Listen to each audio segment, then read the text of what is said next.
Warning, this podcast contains heavy spoilers for not just one movie, but entire franchises. We highly recommend going and watching these movies before listening to us as a companion piece that stitches all the timelines into one creepy, crime-ridden story. There will be no more spoiler warnings. We do not break character. After this, there is no turning back. You've been warned. Hit the music. You are talking about the nonsensical ravings of a lunatic mind. It's alive! It's alive! It's alive! It's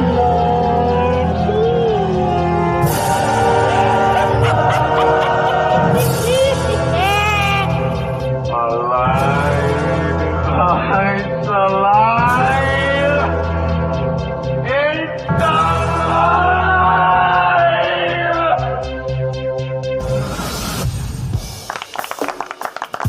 Hello, welcome to It's Alive Alive podcast. This is a true crime, paranormal, interstellar podcast covering unbelievable stories that sound like they're ripped stripped from the pages of a Hollywood script. I'm your host, the man of many names. I don't do that anymore, am I? I'm your host now, the outlaw Dr. HR, smoking CTHC, and with me as always is my very own Scream Queen, the perfect combination of beauty and brains, the brightest smoking teen, the hard X with the guts and gore, the gorgeous, the sexy, Amy Rose, and she's laughing at me. Always. Okay, so last week we started our journey into the mind of Charles Lee Ray. We did. I love that story. Just that part of the story, I think, is enough.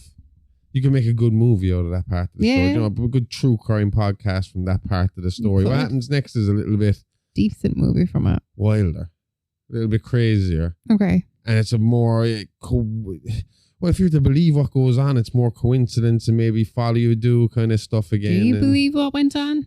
I don't know. We're going to have to get into it and have a look, aren't we? Yes. Yeah. Okay.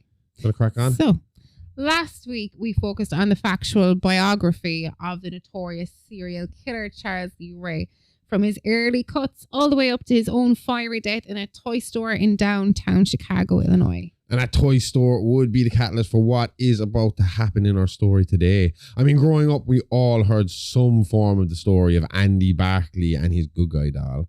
And it all goes down in 1988. So for us, this is an urban legend that followed our childhood like a real life killer ghost story. Do you know? Yeah. And did you ever know anyone that owns a good guy doll? Only once. I went back to a house party years ago and the girl that owned the house had one. Oh, So I actually cool. got to look at one up close and personal, but she wouldn't allow me to touch it.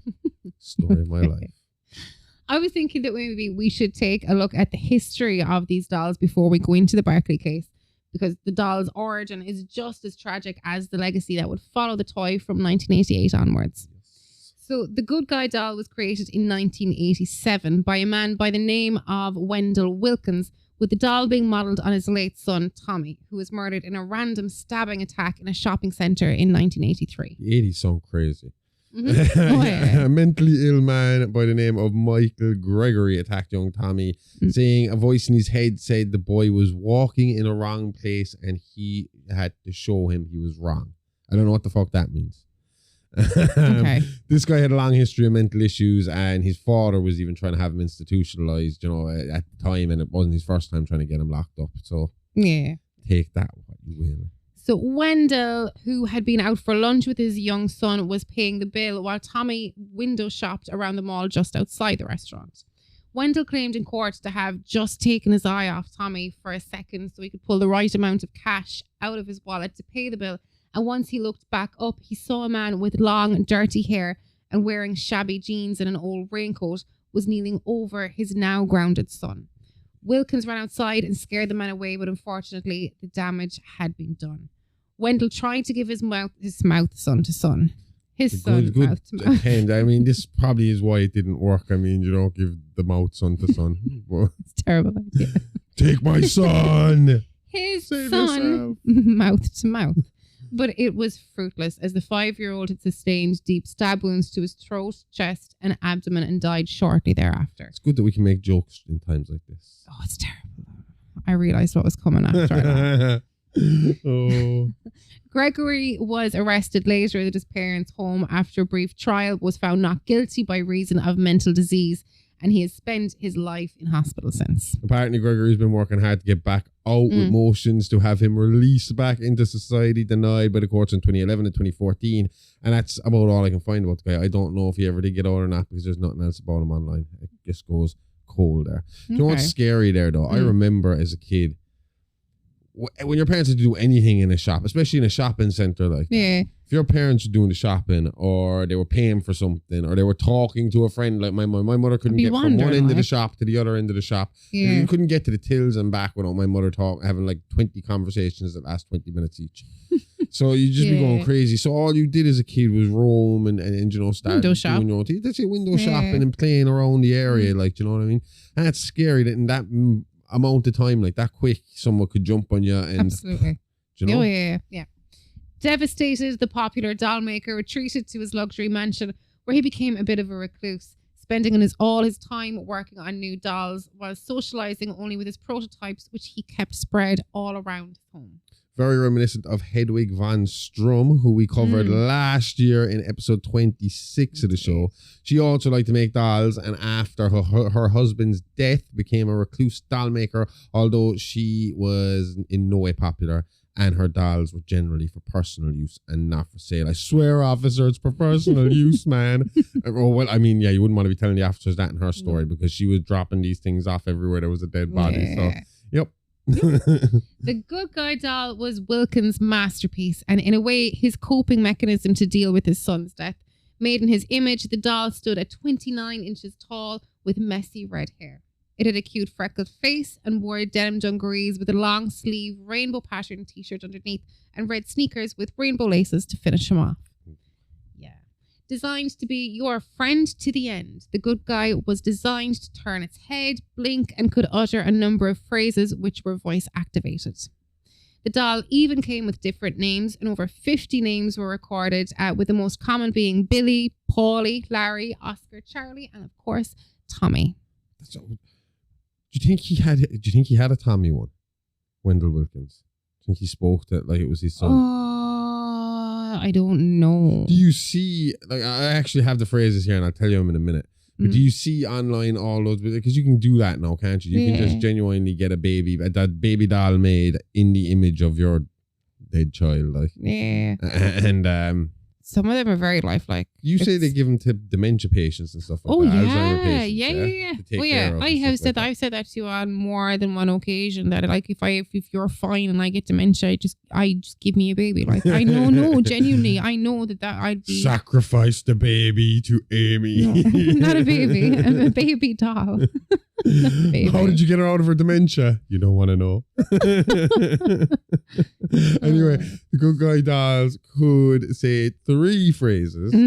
It was, "Hi, I'm Tommy. Wanna play? I like to be hugged. And I'm your friend to the end. Heidi ho. Ha ha ha." If that's the way his son talked. I said, if that's the way his son actually talked. Your son may be Damien. Can you imagine, right? Because we were talking about this in the last episode, I think. Yeah. We talked about it on one of the shows, somewhere along the Horrorverse. The last year and a half. But ish? No, in the last week or so. Oh, sorry. About like when we had our kids and we didn't realize the effect of draining batteries on toys. And it can be absolutely terrifying because you'll be walking around the hallway and suddenly this weird, creepy, slow kind of nursery rhyme music will just start playing randomly from the playroom. But not at the right tempo. Fuck?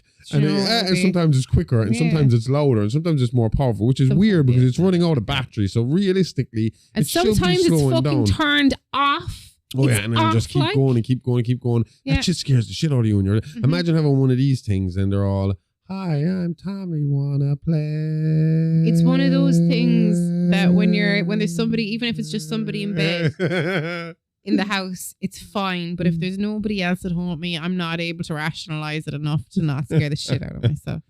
I told you about that before with myself and my brother. I don't know if I've said it on the podcast before. Myself and my brother were like teenagers. We were like 14, 15. And we came home and I didn't realize that my brother had paused the game upstairs. I think it was Tomb Raider. I paused the game on the PC upstairs. Yeah. And me and my brother came in and the house was in darkness. And we walked into the house and it was quiet for a second. And before we could turn on the light, all we heard was this eerie violin kind of music playing somewhere in the house. Oh, I know that music. And I myself and my brother didn't have to say nothing. We looked at each other and then we both just booked it out of there as fast as we could. And my grandmother lived just down the road from us. So pegged it down the road. I've never moved so fast. My poor grandmother mustn't have known what the fuck was going on. We came bursting in the door. It was like, there was a noise in the house. Oh my God, there's a ghost. Eventually, my mom rang us and was like, you left the fucking video game on, you idiots. Come home. Fuck's sake. So in 1987, with the prototype Good Guy complete, Wilkins sold the doll to the Play Pals toy company for an undisclosed fee. That means big money. Headed by the CEO Haskell Sullivan, the company gained critical success with their new line of dolls based on an animated children's television show they created, which revolved around the titular Good Guys going on adventures with lonely children. My tongue. This spawned a market for accessories with various different Good Guy clothes, tools, and cereal released to capitalize on the success. I'm pretty sure I saw the Good Guy cartoon at some point. I think I remember it. Because that's the thing about Ireland. Well, we're 90s kids. And we got a lot of 80s shows in the 90s. We got they were constantly on because there was such a huge backlog of them, obviously, a back catalogue of them. Yeah. We were fed them as well, so I mean, Transformers, He-Man, Thundercats, all those. We would have gotten all of them. G.I. Joe. They would have all came our way as well in the 90s, and we would have watched them. And at the time, I didn't realise how much of an advertisement they actually were. Just for the toys. Yeah. It wasn't because I was mad for He-Man toys. I was mad. I think more so for boys than girls. Than be there in advertisement. Or maybe the pony. My Little Pony? Yeah. They had ones for you too. Yeah, My Little Pony would have been a bit of a big one. Did Polly Pocket have a cartoon? Maybe they didn't mark. I don't remember Polly Pocket cartoon. Did Barbie have a cartoon? Barbie had loads of cartoons, but I don't think we got them on the Irish market, really. I think we could buy DVDs, videos of. Yeah, I feel like they would push more Disney stuff at you over here. Oh, yeah. Just the movies. You could be princesses. And we would be warriors like He-Man. No, my Captain thing was... Planet. I think I realised it a little bit with Power Rangers. Because I did want everything, and all my friends wanted everything to do with the Power Rangers. Yeah. Turtles was the big one for me. I had to have everything Turtles. I had all the Turtles. I had Shredder. I had the Turtle-mobile, van thing they have. I want to say I had the Technodrome at one stage. Like, I'm not 100% sure. I remember playing with a Technodrome. I don't know if I had it or not. Seems familiar that I had it. That was the big, machine that Krang lived in. Oh, yeah. But I actually had a really good article, right? About like 80s cartoons being commercials. And I went to go on it there again. I only found this link like a week ago. And I got a big all 404. They saying here no more. So, I have it. What, to go back to the past.com? I sure do. And does it actually have all the writing there? It sure does. Let me try it again then. Hover over it and I'll bring up the link. Where you copying and pasting with a full stop. Oh, open link. Cool. Look at that. I just copied and pasted it back over and it was just 404 no. But to be honest, I think we're after kind of covering it all already. It's basically what it is they were... You'd have these really, really flashy cartoons that really didn't have a big storyline to them. Yeah. And all they did was really introduce new characters, new bad guys, new machines, new cars, new kind of weapons for you to go out and buy. So even if you had He-Man and you had his sword and you had his... You needed a new one in a few months. And all that stuff. Yeah, eventually there'd be... Like Barbie. I mean, Barbie is the absolute fucking prototype of this kind of method, isn't it? Here's Barbie. You want Barbie who works in the office. You want Barbie who works as an astronaut. You want Barbie who works in the deli. You want Barbie who, Yeah. Usually my Barbie was multidisciplined. She could do everything. Oh, yeah.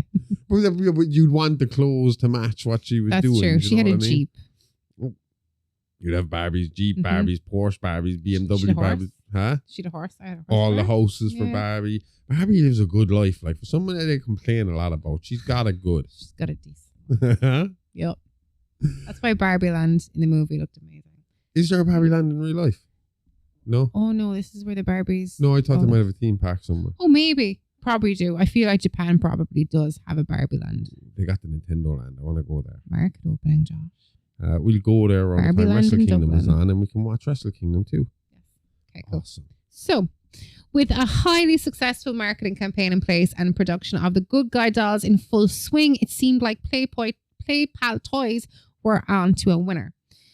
That is until a certain Strangler found himself dying surrounded by the small ginger cuties. Yup. So last week we talked about this. It was basically Charles E. Ray was slightly fucked up. Well, was absolutely fucked over by his Mrs. Tiffany, who thought he was cheating by killing people on his own. When killing was a couple's thing for her. Yeah. And he didn't really give a shit who he did it with. He just wants to kill. And then there's the other side of it. He's pushing her away a little bit, and we know that he's pushing her away because he's found his new replacement family, his ready-made family, and he's ready to take over. Yeah. So realistically, even if she didn't rat him out right there and then, he would have killed an entire family, but he would have been caught there at that point. You know? Yeah. But he gets tracked down to his little voodoo lair, which is a little rundown apartment in Chicago. Yeah. And he is chased by the cops to this toy store where he tries to hide out. There's a bit of a shootout. And Charles, who's a big voodoo guy, thinks maybe I can, according to the stories, according to the rumors, thinks he can transfer his soul into one of these dolls. Or at least that's what we're going to get at today. Yes. And that's what really hurts PlayPals going forward. Is this rumor that, and at first, day one, the next day, these rumors started. You know, because the papers would lead with it because he had said some weird shit before he died. We went over it last week. What was it? Abe, Dewey, Dumbala, and all this kind of stuff. Now I looked up a little bit more about Dumbala. What is it, like a god? Voodoo god who can give you eternal life if you give the right sacrifices and the right. What's the right sacrifice? He is a dark god.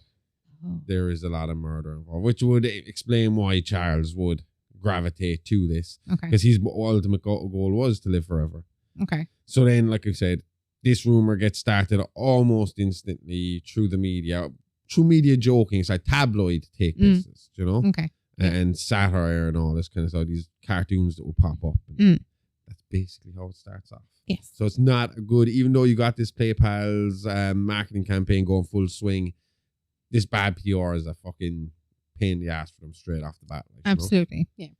The fire and destruction of Good Guy dolls couldn't have come at a worse time for Karen Barclay, a single mother of one living in the heart of the city. The struggling widow's son was a hardcore Good Guy fan, and with his 6th birthday fast approaching, she was desperately trying to find the money to cover the price of a doll for the time was relatively expensive at a cost of $100. That is a lot of money for the 80s. Oh yeah, you know? Absolutely. So up until the day of the fire, the dolls had been scarce, as it was with the Good Guys generally selling out as soon as stock arrived at the store. And any chance she had of picking one up last minute was completely shot by the fire, as the freshly restocked collection were mostly destroyed and the store itself closed to the public while the investigation into Charles's death was being completed. So like, these are, you see this a lot as well. I mean, especially in the Black Friday kind of shit that you see online and all that. That used to be a common practice for like popular toys. I mean, there was the Cabbage Patch Kids. Is that what they're called?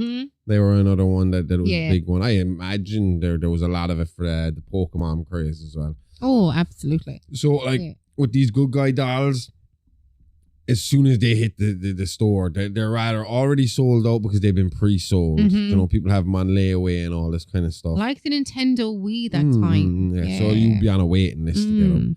And in this particular case, there was one store in Chicago that usually got them first. It was kind of directly linked to PlayPals. It was like a PlayPal sponsored show. It was owned by PlayPals, basically. Yeah. It was one of their branded stores.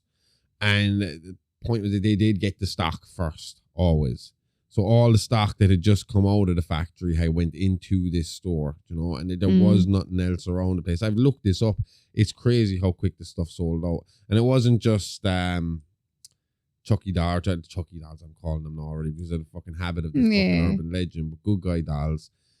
they had different, like we were talking about Barbie, there was different types of costumes you could buy for the good guy. There was tools, you could buy him a tool kit. Yeah. You could buy him a doctor's kit. You could buy him little bits and pieces, anything. new shoes, Yeah. and then you could get all these bits and pieces for yourself as well, with your pajamas and your bedspread and your lights and your dolls and your little plushies and all this stuff. So it was like a big craze. And again, we did see that ourselves with the Pokemon craze at one point. Absolutely. Yeah. I mean, it was batshit crazy. Everything was fucking Pokemon. Barney was another big one that was a huge craze at one point. Yeah. Where all that shit was selling But out. you could like, buy different instantly. outfits for your Barbie, like what you were saying as well. Like Oh, I yeah, remember yeah, the yeah, outfits. Yeah. So I mean, the availability for these, especially at this time period where they're just after coming out, and kids are eating this cartoon up. Absolutely. So Yeah. kids, like we said, the way the marketing is, the cartoon is made for this toy. But the kids, the cartoon is God, and having this toy is like living that cartoon, especially when the cartoon is about a good guy coming to take you away from your lonely place to go play. Oh, So definitely. there's a lot of kids who can relate Yeah. to that and will be like, oh, well, I want my good guy so I can go off. But and also there's a lot of peer pressure as well. Like they're going into school and seeing like what- everybody else has a Yeah. good guy. Why don't I have a good guy? Exactly. Only the poor It's kid doesn't awful, have a like, good guy, yeah, So, yeah. yeah. And I suppose that kind of, we will see a lot here as we get into the Barclay story, because, I mean, we've already mentioned that Karen Barclay is a single mother. She's a widow. Yeah. I'm not 100% sure what happened to her husband, but from what I believe, it was a very traditional household up until his death. In the case of Karen stayed at home and took care of Andy, and father went out to work.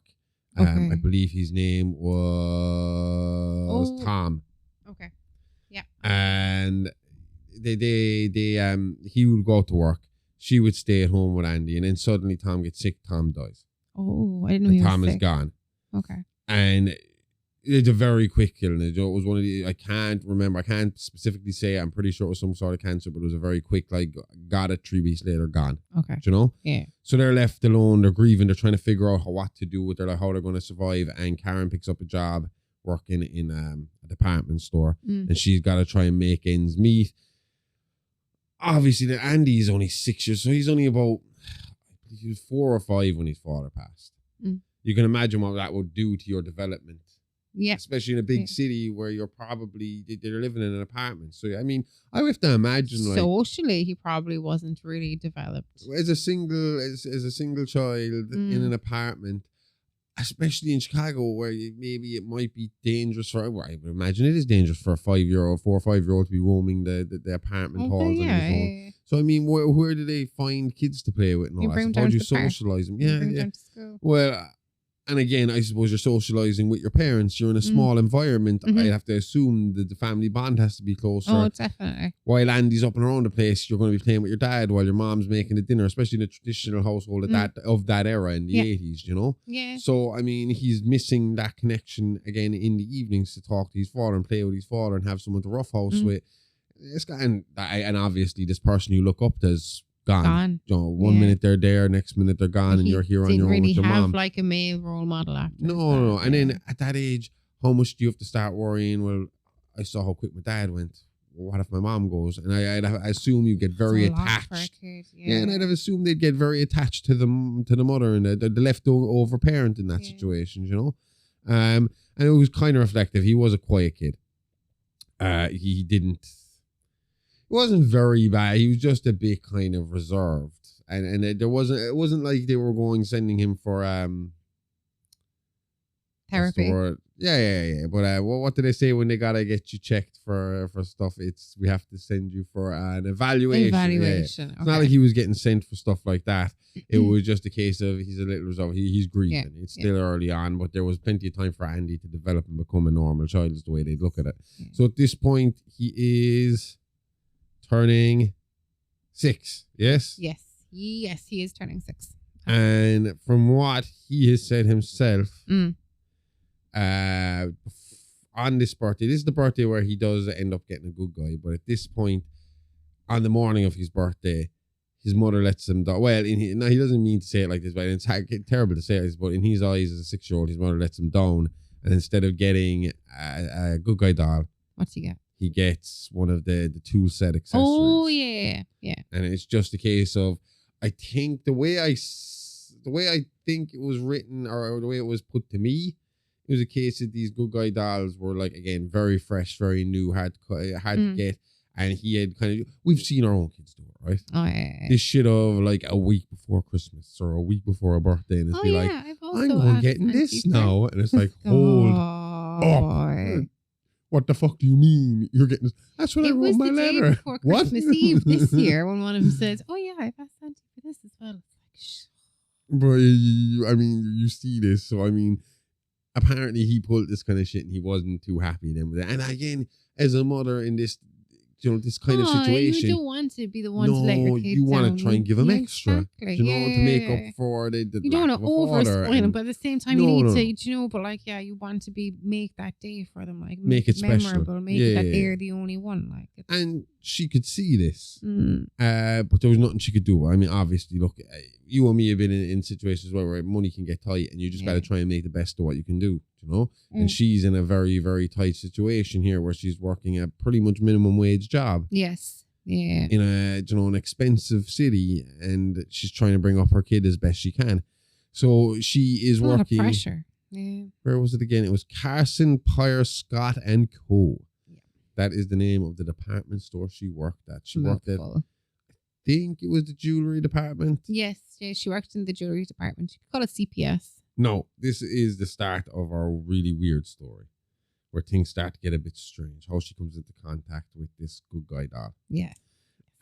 Maggie Peterson, her friend, who got her basically the job in the department store when she was stuck. Yeah. Maggie and Karen had been friends for years, and they were whereas Karen was a quiet, reserved kind of woman. Maggie was, you see these friends, they seem completely mismatched. Where one of them is really wild and really crazy, and the other one's really super quiet. Sometimes you do need chalk and cheese, though, like. Yeah. Well, Maggie was chalk and Karen was cheese, and Maggie, knowing that Karen was looking for this good guy and had heard about the fire the night before, started to kind of ask around to see if any had smoke damage, fell out the back door of the toy store before any of the cops cordoned it off, And lo and behold, she does. She comes across this peddler in an alleyway next to the shop, next to the department store. She gets Karen down there, cracks a deal, and Karen goes home with a slightly smoke damaged good guy doll. Nice. Can you imagine? It's for her, especially at the time. And I know this goes terribly wrong for her, but at the time, she has managed to find this present for her. She saw how disappointed her kid was. Come back, know how excited they're going to be when they see it. I love that when you get them something that they're really looking for, and it's just bang, here it is. And it's just, they just explode with excitement. And I can imagine Andy was no different when he got this good guy doll. I slipped up earlier on and I called the good guy doll Chucky. We all know that Charles E. Ray was going by the name of Chucky, and here's where the fucked up stuff starts, because this good guy doll, introduced itself in front of Karen, in front of Maggie, in front of Andy as Chucky. Is that that wasn't one of the pre-recorded names? As I was saying this, I was thinking to myself, I should have looked that up. Chucky isn't a very common kid's name, though. No. Why would it be one of 15 names pre-recorded? The little bit I did read about this is it's a bit of a conspiracy theory. One side says online, that they're 100% under no circumstances before what the year I say is 1983? Mm-hmm. Before 1983, they said no good guy doll announced himself as Chucky. Play Pals, on the other side, they claim Chucky was one of the first names they put into the computer to be pre-programmed into the vast majority of dolls, is what they claimed. Now, they've claimed this, and collectors will tell you again, that's not true. It's very hard to come across these Chucky dolls, but it would say that they mass-produced them a few years later, and we'll talk about that later as well when they release some more of them, intentionally, to make it seem like there was always Chucky dolls around the place. But people who really have dedicated their life to this doll and the research of this doll would tell you that no, before 1983, that was not one of the approved names on the list. But yes, the weird shit starts here. Yes. And the weird shit basically is to get that doll, to afford that doll, and not really to afford it, the doll cost like $30-40, right? Yeah. But she was asked to do overtime in the department store. She needs the money coming in. So Maggie... cost $100. No, that was in the shop. She Oh, bought it off a dude in sorry. the back Yes, alley. yeah, It was a yeah, discount. no, you're right. Yeah. You get a discount when there's a bit of smoke damage. And, homeless That's person also- all over yeah, it. But anyway,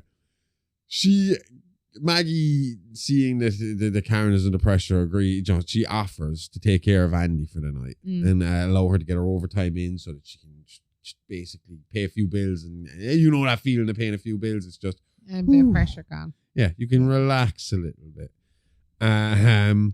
What happens next, though, is anyone's guess. I suppose we could kind of tell you what Andy said happened. Okay.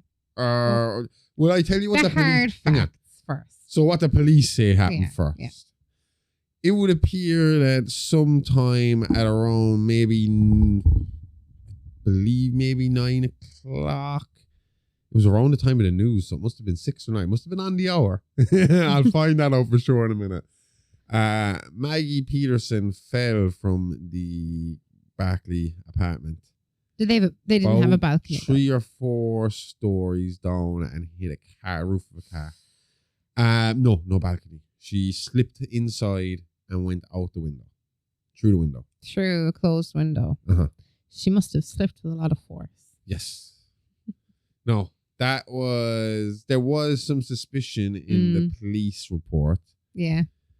That Andy Barclay might have had some form of involvement. There was suspicion. It was only in the report. It was never really followed up on until much later. Yeah, but sure. And mainly because there was flour on the counter and there was a small footprint in the flour that would have been from Good Guy shoes. And Andy had a pair of Good Guy shoes. So the belief was that maybe Andy had scared her. Yeah. And she got startled, fell out the window, and he didn't want to admit that. Accidental. Yeah. Want to know what Andy had to say? I know where Andy had to say. You know what Andy wants to say. They want to know what Andy has to say. So let's tell him what Andy had to say. When Andy Barclay was questioned on what happened that night, he claimed that him and Chucky had been hanging out when Maggie told him it was time to go to bed. Yeah. Go brush his teeth. He told her that Chucky wanted to watch the news. She said, no, go to bed. I'd encourage that in a child. Well, some parts of the news. This late night news. The happy news. So he said he went down to brush his teeth, but Chucky insisted he wanted to watch the news. Okay. So he claims that Chucky went off down and changed the channel and threw on the news and was chilling there watching the news. Others would say that maybe Andy put him there, if that is what happened. I don't know. And Maggie sees this, moves the doll back down to Andy, tucks Andy in, tells him it's bedtime, night. He says that this pissed Chucky off a little bit because he really wanted to watch the news. And Chucky scared Aunt Maggie and made her fall out the window. Well, I suppose he'd want to watch the news because if it was Charles Lee Ray, he'd want to see what the investigation was like. Who's looking for me? What's happening? Why else? And why would Andy be insisting that he'd want to watch the news? And this is the same Charles Lee Ray who, on his deathbed, swore revenge against Eddie Caputo and I've forgotten the cop's name. Mike Norris. Yes. So on his deathbed, he swore no matter what, no matter how, he was going to find a way to get revenge on these two. So this is where the urban legend starts to play in really heavy. Yeah. Because he made this declaration. Then he says some weird chanting words. And now a day later, there's this little kid walking around claiming that his doll is called Chucky and that he talks to him. And that he pretty much caused the death of his Aunt Maggie. So, I don't know, take that for what you... But I mean, if you think that's crazy and this is too much for you, might as well check out the fuck no, because let alone does this story keep getting crazier, but next week's story gets crazier again. See. And a week after that, we're going to be talking about the fucking actress Jennifer Tilly and her crazy shit. So, I mean, this does not get any slower or easier. Anyway. Shoot. Just like with Charles and the death of his mother, the police only had the word of young Andy on what the chain of events were that night. As you just said, Andy isn't doing himself any favours with his story, and the tiny footprints in the flour is causing police to look twice, especially Detective Mike Norris, who caught the case fresh off the paperwork duty, wrapping up the Charles D. Ray file. He must have been delighted with the Charles D. Ray story, finally rid of him. And now this kid claims to be he's got a haunted doll by Charles D. Ray. Oh, yeah. I mean, do you know what, though? It's ridiculous, because if they were halfway decent police, would they not just measure the doll's foot against the fucking footprint and the kid's foot against See, the that's footprint? what I was going to say earlier, but we kind of skimmed over it. So. Or is it a case of maybe they thought Andy placed the doll behind Maggie so that when she turned around, it would freak her out? If CSI has taught me anything, also, they would get a dummy and they'd go up to that window and they'd throw it, push it, make it accidentally fall out of that window so many times, and then they calculate the force behind it. Is that and then she slipped. Oh. So she would have been going with force. But it wouldn't that's have what just I'm been saying. Whoa, it would have been a. They'd have been able to calculate the amount of force behind that slip. Like This if is it's a small 1983. good guy doll. They had physics in 1983, Josh. Oh, I know that, but the way they investigate wouldn't have been like that. Whatever, all the forensic kind of all these directions. Would they have really looked into it that deeply? I think, yeah. I think if it's, like especially in a place that's probably got like a shitload of homicides too. I suppose, yeah. It's a slip. If you why got something pump that's the money into nice it? and good, yeah. Why? Why? Because there was doll footprints in the flour. Even if, though, right, they could prove that Andy had put a doll there or Andy was standing there himself, what did he really do? He's not going to get convicted of anything. I mean, Who, Andy? If I jump from behind the fucking wall and go boo to you to try and scare you, to give you a bit of a fright joking or something, or come up behind you and catch you, and you jump and you have a heart attack, am I going to go to jail for that? You might get some kind of manslaughter. I don't think so. I think you would. Amy, come on. If I was like knew you had a heart problem and I did it maliciously, then maybe. But if this was like an out of the blue, holy shit, she's never had a heart issue Angry before, I can't believe that happened. Well, yeah, but I think if I slipped and fell out a window, well, then it could be manslaughter. No? No, I think wrong. you'd have a hard time proving it was done maliciously. They'd have to find like a background of you wanting to get rid of me wanting to get rid of you. But manslaughter, that's what I'm saying. It could be He's been accidental. doing it in front of a It's window for accidental, months. not manslaughter as well. There's like some kind of manslaughter that is accidental. I don't know. I can't be sure, but I don't think a child of 6 years old can be. Oh done no, for it. no! If you're 6, that's I different. think, yeah. So Well, and Charles E. Ray did. he Found- did, yeah. He found the revenge, so we know that's there. Like, he's got. So yeah. Yeah, exactly. So at this point, Mag's death was to be ruled an accident, and Andy's stories were put down to a child's mind dealing with a traumatic event. The Chucky thing, while creepy, was not at all taken that seriously. That would all change in the next turn of events, in which Eddie Caputo would go kaput and Andy Barclay would again be the last person to see him alive. Yeah, I mean,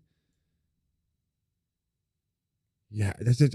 Just the thought of how this kid gets there is pretty weird. But the only thing I do want to talk about before we get to that a little bit is Mike Norris getting into this could have been like a bad combination. It could have been the bad person to put into this situation. Like, do you know how they say sometimes you're too close to this, you're off the case? Yeah.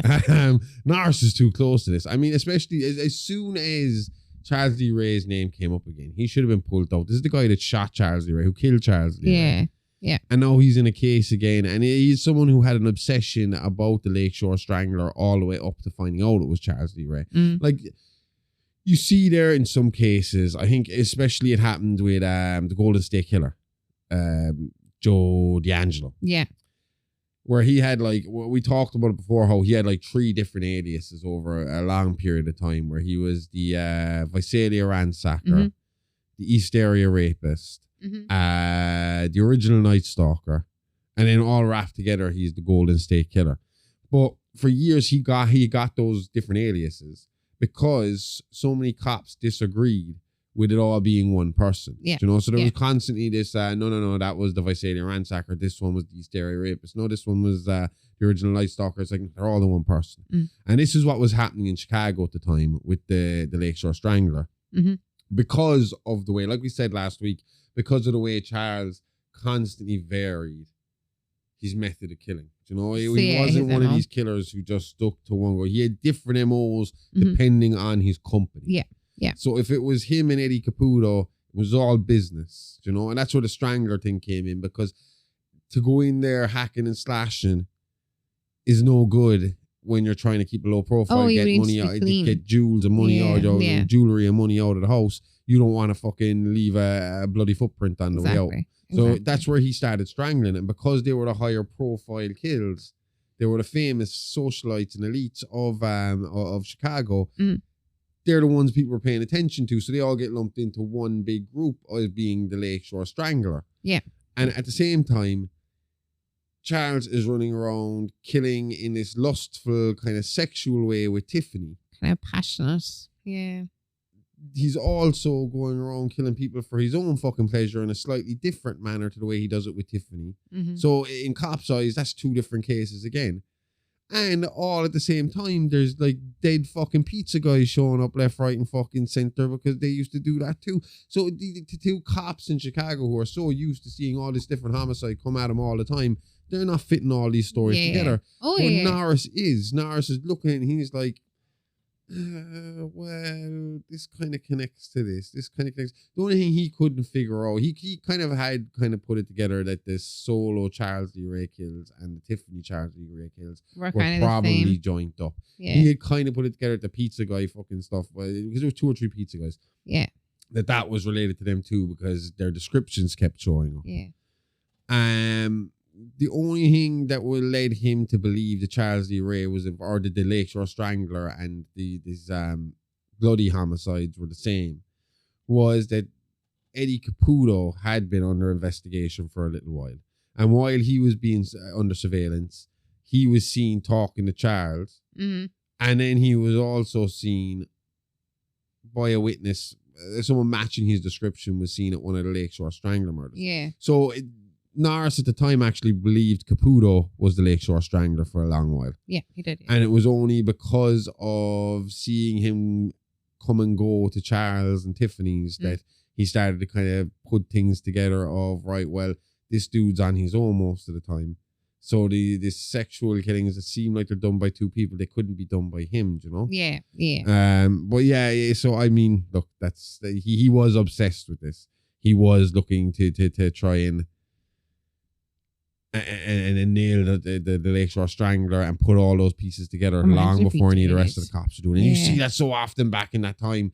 Cops are so fucking, they just fight you on everything. They try and, like, cops were afraid that if you were trying to link cases together, that you were trying to maybe move your case over to them, break their career, and fuck kind of up thing, their like, statistics, you know, and stuff ridiculous. like that. And but it was all about money. If they didn't get the funding, they couldn't fight the crime in their area, you know. How many people lost their lives because of their money? Do that kind of way? 100%. The death of Eddie Caputo, though, it's a hard one to explain. Go for it. Like, what the fuck is Andy Barclay doing at this place? Do you know? Yeah. So this is the next day. This is November 10th. This is the day after the death of Maggie Peterson. Yeah. And as cruel as I think it might be, Andy was sent to school. But I think the thought process was just trying to keep things normal. Yeah.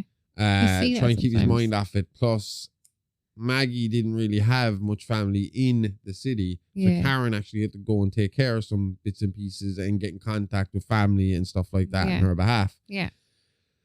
So what is said to have happened is Karen claims she 100% brought Andy to the school gates.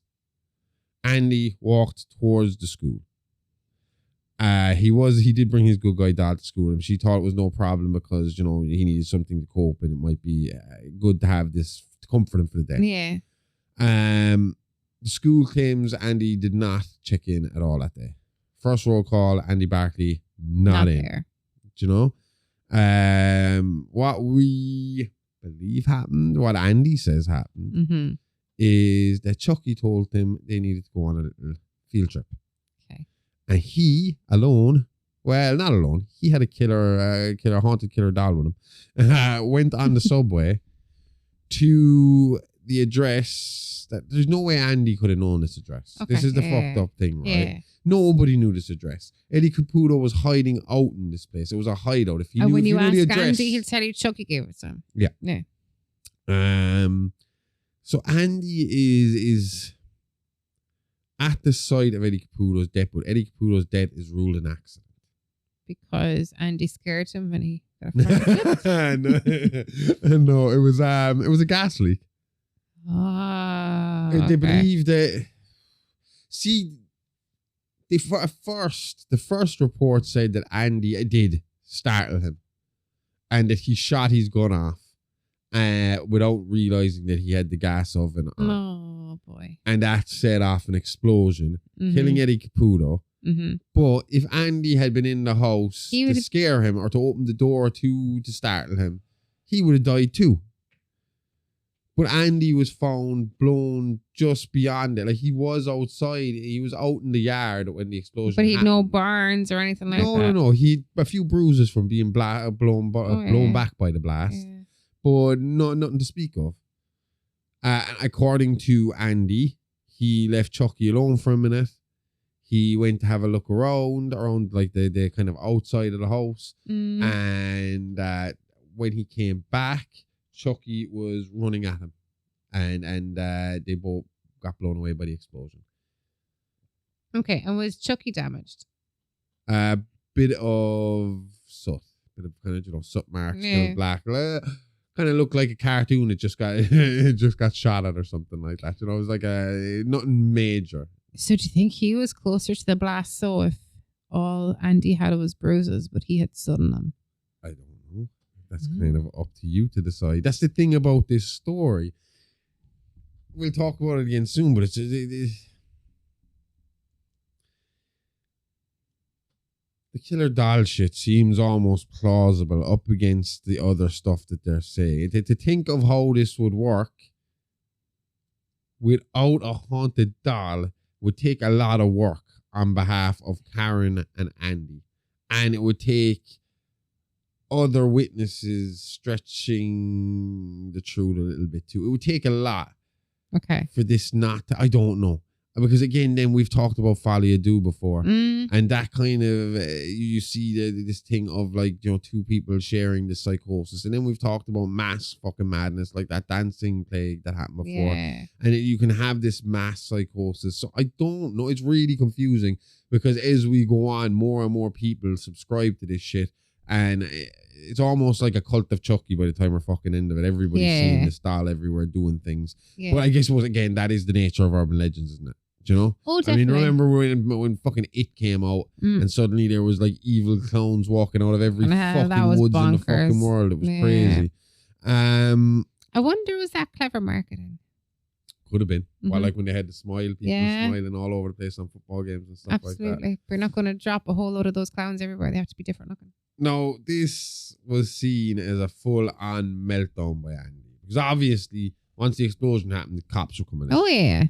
They scoop Andy up, bring him to Norris, who's like, holy fucking shit. What am I going to do with you? What are you doing here? Yeah. Why were you at Eddie Caputo's fucking safe house, And Andy is full on crying his eyes out. Chucky did it. I didn't do it. Chucky wanted to kill Eddie Caputo. So, I mean, if you're Mike Norris, what are you thinking here? Well, you have to believe the kid. Like, I mean, how did the kid know where to go? How did he... the thing about it, right? If you would ask me this before our kids, I would have said, no, a kid wouldn't be smart enough to pull this up. But I see our kids picking stuff up like that. Like, they can pick stuff up and they know stuff that we think they're not thinking about it, but they're thinking about it. Do you know what I mean? My mother even said it to me in the car last year. She was like, is it you that's feeding Riley all that anti-Trump stuff? I was like, I don't talk to that kid about politics at all. That's he comes cool. to me. He knows all this. This has been since the first election. So he was young when the first election was going on. And he came into me and was like, is this the US election? I hope that Trump don't get in. I was like, oh, man. So, I mean, it is a possibility that Andy did just read the newspaper. Yeah. You know? Yeah. Eddie Caputo was hiding out because they were looking for him, which means Eddie Caputo is on the cover of every tabloid. Yeah. And it's his picture is right there next to Charles E. Ray's lifeless body and amongst good guy dolls. You know? Otherwise. Huh? How would he know where, like, the address? That I don't know. That's what I'm saying. That's the weird thing about it. part. That's why I say it. That's what I'm saying to you. Oh, That's but why Caputo when be you- listed in a phone book. I forget they had phone books. But why would he be listed in his safe house? Oh, yeah. That's a terrible safe Caputo's house. hideout. 1097 Main Street. Imagine it.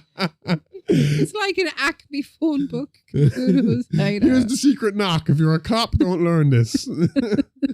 But see, that's what I'm saying to you, right? That's where this gets so fucking weird. Where when you try and make this a logical story and you try and make this logical, you try and fit it into what we think is real and normal, there's these gaps of, well, then how did he get that address? Do you know? Yeah. So, and then we were going to notice that happening more and more and more, where it's like, well, if we believe that the killer doll did it, it makes more sense than when you don't believe the killer doll did it, because there's these gaps of like, well, how did that happen? Yeah. Do you know? Yeah. And it's weird. I don't know, but I mean, Andy gets locked up here. They're going to keep him for psychological evaluation because they can't explain why he's there either. Okay. And they need to try and work that out because that's, you know, 2 murders where this kid is screaming, my doll is Charles E. Ray. Imagine what it's like for Karen at this point. Do you know? Yeah. You're a widow. You're trying to survive. You do something fucking great for your kid. But And it is he completely believes that fucking, doll is. oh yeah, it's turned on you. Do you know? I'd probably take the doll. I'd have had the doll taken long ago. Well, we're going to talk about that soon. I know. What we know, what we're about to get into, and if you don't know already, Karen believes her son by the end of the story. Mm. And I wonder, again, like we talk about Folia do, we talk about mass psychosis. Is this a case of, because of losing her husband in such a terrible way, and because now her son is going down this path, does she buy into the psychosis to deal with herself? The same way they're kind of saying that Andy is blaming the doll to deal with his trauma. Maybe. Does she instantly like fucking walk out of that hospital and be like, it can't be Andy, it has to be the doll? You know? Or is it like what we just said here a few minutes ago, and she sits there and she tries to rationally piece this story together, but when she puts it in a rational perspective, there's these gaps of logic where it's like, well, what the fuck happened between here and here? Well, how did Andy get the address for a fucking Eddie Caputo safe house? Only people who know about an Eddie Caputo safe house is most likely Tiffany Valentine and Charles E. Ray. Yeah. Now, remember I'm saying this because as far as I'm concerned, I think I know how all this is happening. I think I know how all this is working out. I'm not going to say it until the next episode, but we're to remember I do all think, of this. take into account, there's only 2 people who know where Eddie Caputo is. Tiffany Valentine and Charles E. Ray, and only one of them is still alive at this point. Possibly, yeah. So Andy shows up at Eddie Caputo's. He's held here, and Karen now is walking out of a hospital holding this doll that she got her kid, who is essentially led to him being incarcerated for an undetermined amount of time. Yeah. Do you like juicy stories filled with sex, lies, and cutthroat backstabbing antics? Cutthroat and backstabbing sounds violent. I mean, I can't say no to some sexy violent gossip either. How about classic gossip from beyond the graves? Zombies, no, we're talking. I'm definitely hooked. Why does everything land back at the undead with you? It's how I deal with my fear of the end days. Either way, Playing with Bones is a history show for the masses. Listen as we discuss the wild, turbulent, and sometimes naughty lives of the great kings, queens, and emperors of history. Playing with Bones Season 1 has just kicked off on Patreon and is available now for your listening pleasure. So check it out now. That's Playing with Bones at patreon.com/the Horrorverse Network every Monday, only on Patreon. So the next section of the story is Karen's descent into madness And what we're about to discuss is from claims she made throughout the investigation and later while in care in doctors' interviews. So this isn't necessarily 100% factual or what we believe. Oh, yeah. This is, as wild as this shit gets, this is her words, not ours. Exactly. So, yeah.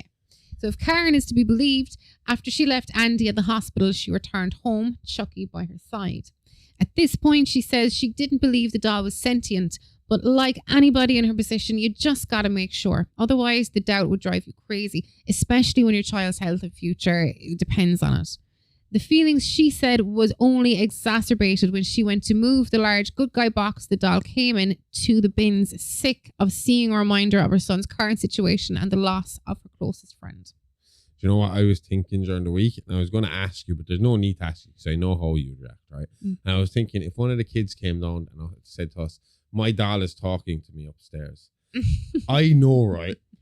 Other people here are like saying, they'd roll their eyes and be like, for fuck's sake. And that's what I do. I'd roll my eyes and I'd be like, fuck's sake, bring me the toy.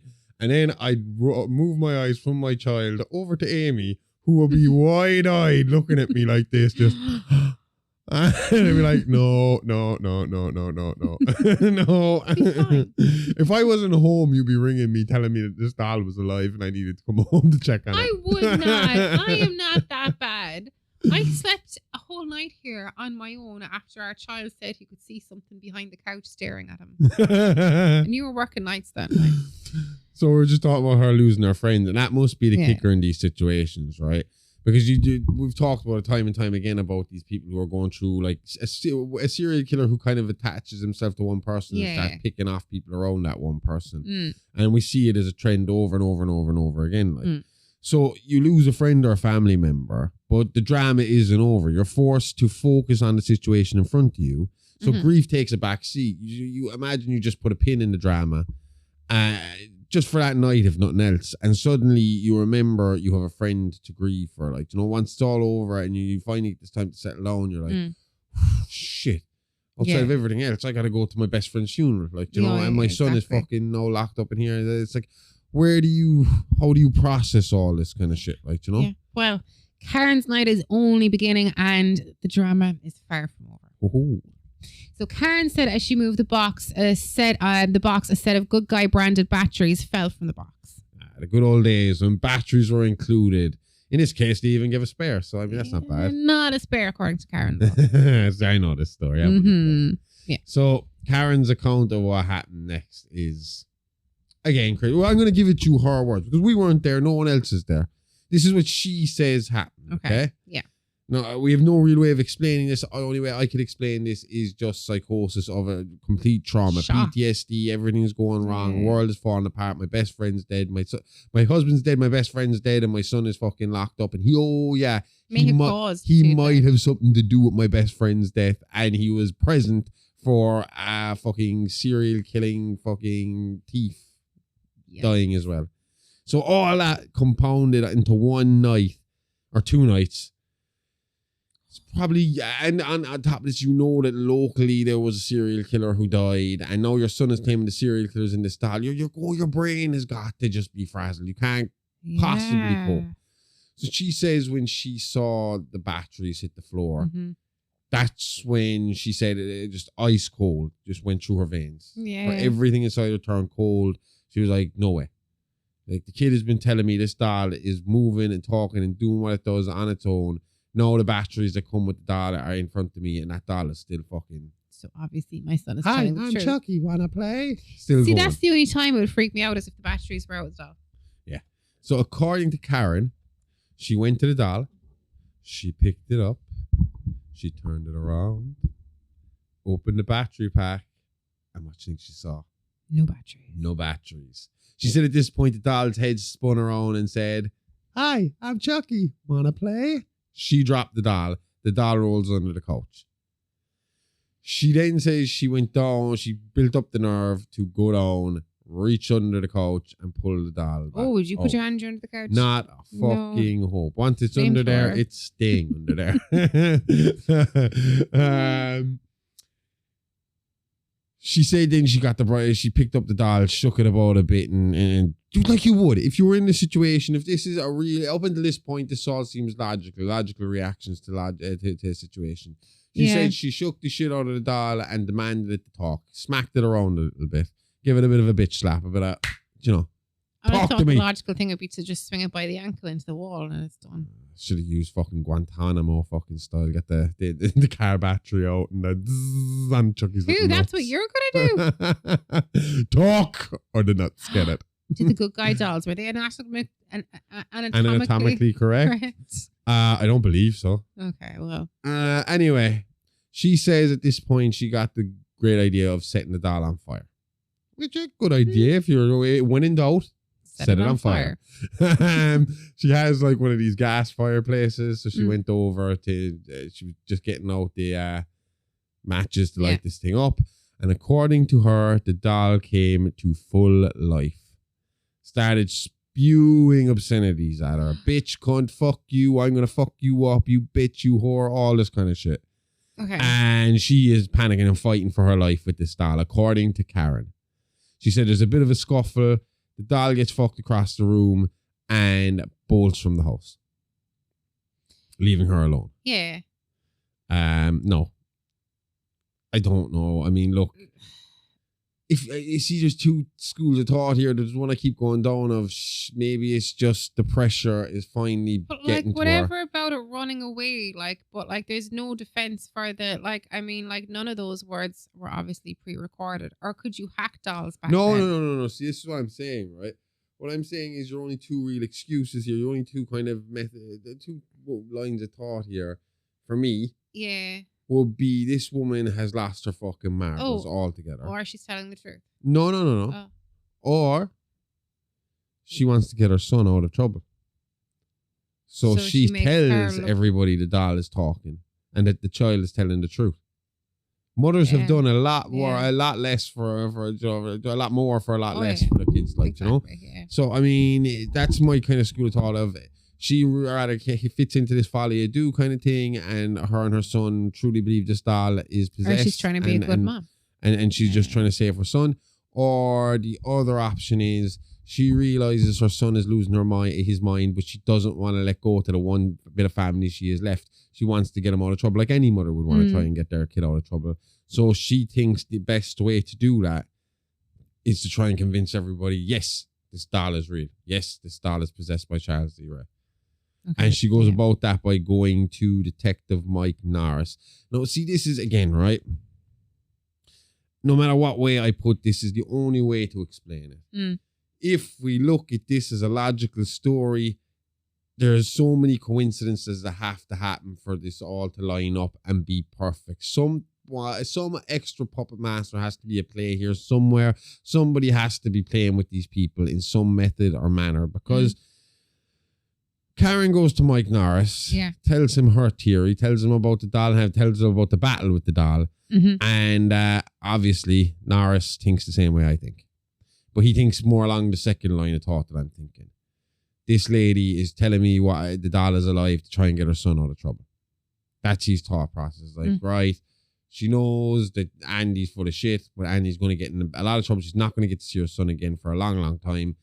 If she claims the doll is alive too, maybe people have to actually think about this a little bit. Which, again, is stupid. It's crazy. There's no way. I mean, all that's going to happen there is both of you are going to end up in mental health institutions, you know? That's all that's going to happen there. So that's Norris's attitude. But Karen is insisting she is going to continue this investigation into Charles Lee Ray. Okay. Obviously, this isn't very hard to do at the time because all the Charles Lee Ray information is coming in through the media constantly. Yourself, we've seen it here, like when a gangster or something gets shot up in Dublin. For the next fucking month. It's everywhere. Yeah, they start on the front page and they work their way down through the newspaper for about a month. And for the first week or two, it is nothing but front page coverage, right? And you're getting every nitty gritty detail of their life. You're finding, you know what they had for breakfast the morning they fucking died, like, you know? Yeah. You know, like, who their cousins are, who their sister, brother, who's their fucking in-laws. Everything is, exactly. How they made their money, who they work with. Everything comes out. Yeah. Yeah. So, again, you'd have to imagine at the time, and I've already posted a bunch of these front page clippings on Instagram. You can go to our Instagram page at Alive Pod, and you'll see I got lots of those clippings up there from the Charles E. Ray death. And you're going to be getting everything. You're going to get everything about like, Charles Lee Ray in the kid youth home. You're going to get all the information about his parents being murdered. You're going to get all the information about his links to Eddie Caputo. You're going to get all this stuff. And so all that information is there for Karen to soak up. Yeah. Do you know? Yeah. So there is this chance. And on top of that, if she's investigating further, if she's going to all these places Charles was, what sort of evidence is she laying down? If she's the mastermind behind this, if she's trying to get Andy out of trouble, what will she do? Will she go to Charles Lee Ray's Voodoo fucking apartment plan stuff there and lead the police there afterwards? You know, Maybe. You don't know. So Yeah. that's Norris's thought process, and he decides he's going to follow her. Okay. To keep an eye on her and see what she's actually up to. And it's lucky he did, because Karen's first stop was to the peddler that sold her the doll. Yeah. She went off down. Obviously, there was areas in Chicago that were known for homelessness. Homeless kind of villages, tent villages, kind of stuff like that. So she went to the closest one to the department store. And she found her peddler. The only thing is the peddler wasn't so nice when it was private.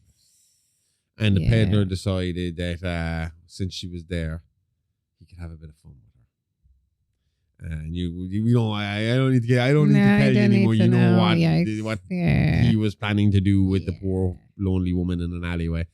Thankfully, Norris was following her, and he got in between. And again, this is where things get a little fucked up. Yes. Norris drops Karen home and tells her to get some rest. Tells her, "Look, this is ridiculous. Rest. When you sleep, you feel better in the morning. You've went through a lot. I mean, again, over the last 48 hours, this woman has seen her best friend die and her son get incarcerated. Exactly. And it's all down to this weird fucking doll. I know there's just been an attempted fucking sexual assault on her. You need to fucking go just relax, Karen. She needs a date. Chill. Go to the spa, get a massage. That's it. Go order some room service. Chill out. We'll worry about Andy later. He's got room service where he is too. But this is where it's like, okay, up until now, everything I've said, we can make some logical sense of. Yeah. Be it psychosis or a setup. This next part is, again, this little gap of logic where we can't really explain something. There's a half-arsed excuse for this. Okay. But it's not a convincing excuse. We don't have a convincing explanation. It's an okay explanation, but considering everything else that's going on, it's, again, a little bit of a stretch. Yeah. Norris got into a car accident after leaving here. Pretty bad one. Car flipped upside down and all that. Yeah. When paramedics arrive on the scene, they say Norris was freaking out inside there, saying that Chucky was trying to get him. Oh. No, when he got out and he calmed down and they gave him a little bit of a shot and he relaxed, he starts to think rationally. And See, Norris denies all this later on. Okay. So he says it was a dream, is what he claims. Okay. Yeah, at the time, as in, like, after he woke up, like. Yeah, at the actual time, the paramedics at the time say that Norris claimed he was in the car and that the Chucky doll tried to stab him through his seat. Okay. Now, here's the fucked up thing. There are stab marks on the seat of his car after the accident. Did anybody look into them properly? Yeah, but they couldn't explain them. Okay. And again, he tries to put it away because there's believed that Norris might have seen more than he lets on, but Norris realised that the story is so batshit crazy that this is what Karen claims, that it would hurt his career, but realistically, there's nothing to say this. The only thing, this is really here, this spot right here, is the only thing that really kind of puts a question on his story, because he reckons that because of the Charles Lee Ray case and then him going into this case straight away and the amount of time he put into the Charles Lee Ray case, and now because this case has a link to Charles Lee Ray, again, his mind is going, he's constantly hallucinating, daydreaming, lack of sleep. Yeah. He's exhausted. He reckons he fell asleep at the wheel and started dreaming. Okay. And then he had the accident. All that makes sense, but we can't figure out where the stab marks come from. Yeah. It is guaranteed from the trajectory, easy for me to say, trajectory, that the knife was coming upwards. It's from a smaller. No, from a proper full-on knife. No, from a smaller person. They don't know. They trajectory can't is say that. upwards? They just know that the knife came from underneath the seat. Oh, from underneath the seat. I thought you meant in the back of the seat. So if it was at a smaller, if it was like, do you want like a smaller, in my head it would be like a smaller person like doing it. But you mean up through the bottom of the seat? Yeah, where he's sitting in the car, driver's seat, and the knife is coming up. He again says he can't remember anything about the being stabbed. He did at the time claim on the day to the paramedics. He claimed that the doll was stabbing up through the seat. He like this is how quick he changed his story. The paramedics are the only two witnesses to this story, and it's why again this is urban legend, because you can't really, the paramedics aren't official fucking witnesses for this. They're just two guys who said this is what happened afterwards. Yeah, they say he said this, but by the time the cops get here, he's saying, "No, I fell asleep at the wheel. Okay. I had an accident." Wow, but it is enough to make him want to go back to Karen Barclay and do a little more investigating. Yeah. Now, with an ally even by her side, albeit a skeptical one, Karen set off on an investigation of the life and death of Charles D. Ray, while her son remained locked up, haunted by the man who once terrorized the city of Chicago. Yeah, so again, using Norris's knowledge now, as she doesn't have to really rely on the media, because again, the media could send you anywhere. Yeah. You know, there's a lot of information there, but Norris knows a few places, the main places to go if you want to know the bulk about Charles D. Ray. He gives her kind of leads, such as maybe going to talk to John Bishop. Yeah. And the Voodoo lair where Charles had kept the Sarah Pierce before he got caught. Okay. No, the way they describe this lair, right? We were talking a little bit about it last week. That this is kind of where John Bishop trained him before he went out on his own.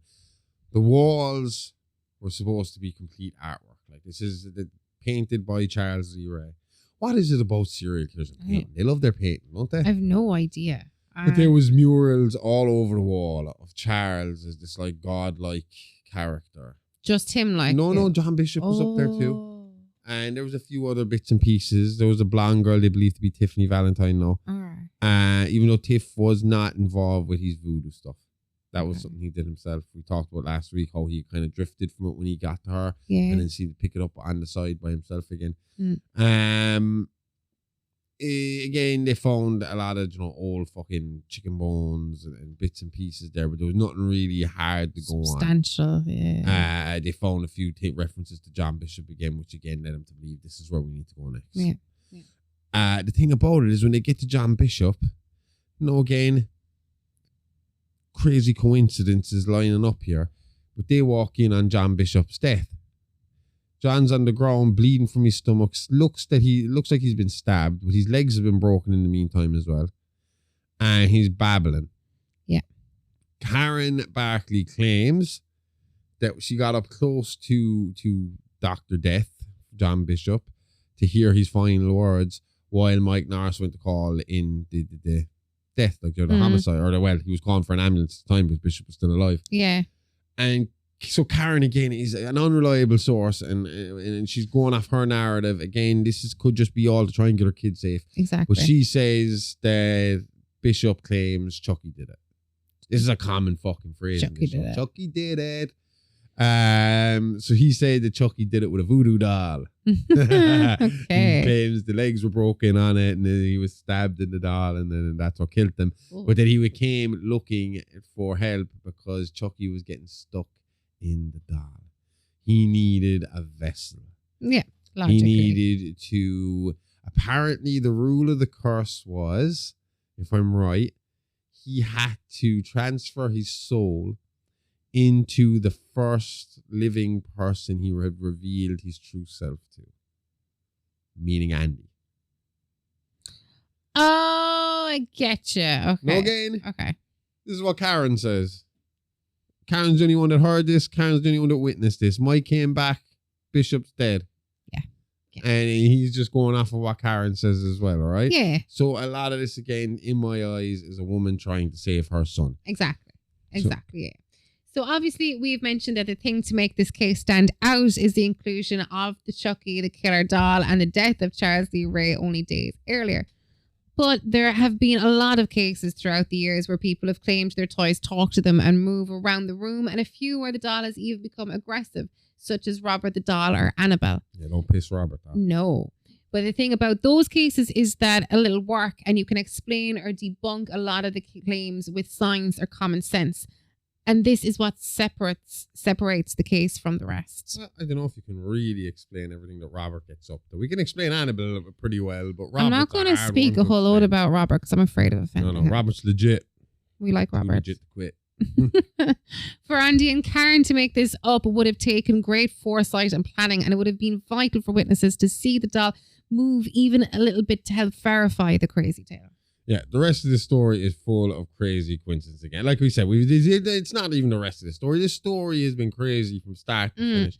And like I said, the thing that makes it a story you want to tell, if this was just a normal case of this kid said his doll killed people, you'd be like, whatever. Well, but yeah. the fact is, we're sitting here, we're dissecting it, and every time we try and make it sound like a legitimate thing, like every time we try and debunk this, there has to be great leaps of faith to debunk it, or there's like just one little gap in the narrative. It's like, this makes sense, and then this makes sense. So then we gotta just assume this is what happens from here to here to make this work. Exactly. But then when you listen to them talk about it in the killer doll theory, it all works. Yes. Because again, how do you fucking manage to walk in on this man, John Bishop, just as he's dying, who happens to have a link to Charles Lee Ray? Oh, and by the way, your son happened to be at the murder site of another fucking Charles Lee Ray associate only a day earlier. And before that, the woman who helped you find a doll that supposedly is possessed by Charles Lee Ray, she's dead too. Yep. So when you start looking at you might start thinking, yeah, well, this does kind of make a little bit more sense. And it's not like it stops. I know. I mean, these stories just link together piece by piece like a big old puzzle. And the only connection, the only constant is that everybody that comes too close to this story turns around and says, Chucky did it. Do you know? Chucky did it. And now, again, I admit in this case right here, it does seem like Andy, like if you're to look at this as logically as possible, Andy is dealing with all his childhood trauma by projecting onto this doll, and his mother is most likely pretending that this is all real to try and get Andy out of trouble. That would be my call on this. Yeah. But again, this doesn't stop, and it's not the last time Andy's going to be around a dead guy. Not by a fucking long shot, actually, but not even for this part of the story. Because while he is locked up in the mental health facility, he manages to break the fuck out. Yes, this 6-year-old breaks out of a fucking mental hospital. Okay. And how does he manage to do that? Apparently, he was assigned to Dr. Ardmore. And Dr. Ardmore in this clinic here, he came down to check on Andy, who apparently was banging on the door screaming, Chucky's coming, Chucky's coming, Chucky's coming. Dr. Ardmore tried to move Andy into another room where he could calm him down, maybe give him a little injection or something to relax him. The belief is... Okay, right. Again, two versions here. Okay. Andy Barclay claims that Chucky came into the room after breaking into the mental health institution, and that he managed to get this shock, like the shock treatment thing, onto the head of Dr. Ardmore, and then he powered it up and he blew his head, basically fried his brain. Yeeks. The belief by police is Dr. Ardmore was known for being a guy, a little awkward around the kids, but he'd make attempts to try and make them laugh and stuff like that. The thought process is that Andy was in a bit of a was worked up, and he couldn't even get him to calm down enough to get the injection into him without working him up into a bigger flurry. Do you know what kids get? Yeah. And that he might have put this on his head, thinking it was plugged out. Put it on his head playing with Andy instead of doing, pretending to get shocked kind of stuff to try and calm the kid down, make him laugh. You know what I do with the kids when they're crying and start cracking jokes because they start laughing and it chills them out. Yeah. And that's what happened, and that this thing actually happened to be on. But again, you're talking about this is 1, 2, 3. This is the third coincidental death this kid's been around. People need to watch him. Do you know? No, again, we can say for a fact he did not kill Eddie Caputo. Do you know? We know this for an absolute fact. He did not kill Eddie Caputo. The evidence isn't there that he killed Eddie. He was just there when Eddie died. How he got there, how he knew to be there, that's another story. Yeah. For all intents and purposes, Maggie is a big woman, a grown-ass woman. There's no way a little kid could have pushed her out a window at that force. Yeah. So the chances are Maggie got spooked and fell out this window, right? This is most likely what fucking happened. Yeah. Yeah. So, I mean, I don't know. Then you're here and you're with this Dr. Ardmore shit. But they looked at it, they dusted for prints, and these fingerprints were not on the electrical unit that blew the head off of this fucking And he's doctor. not old enough to think to wipe it down. 6-year-old is not going to wipe himself. But he does think to get the fuck out of there as soon as the doctor goes down. Well, yeah. And he, you know, just being a kid, he tries to think, you know, where is the safest place for me to go? And the likelihood is he decides he's going to go home. So we'll see where that goes. But again, the likelihood that he's capable of this kind of crime at this age is just, it's impossible. It's most likely. I mean, the doctor definitely had to put that thing on his head by himself. Yeah. Andy isn't going to get that on his head. All the doctor has to do is stand up and you can't reach his grown-ass man, he can deal with it. So I don't know. You know, it's a weird one. Yeah. So once the death hit the police scanners, Norris and Karen rushed the scene only to find that Andy was gone and wanted for this crime. So Karen was convinced Andy fled the killer doll and not the law. She thinks like he is running from Chucky, not from the police.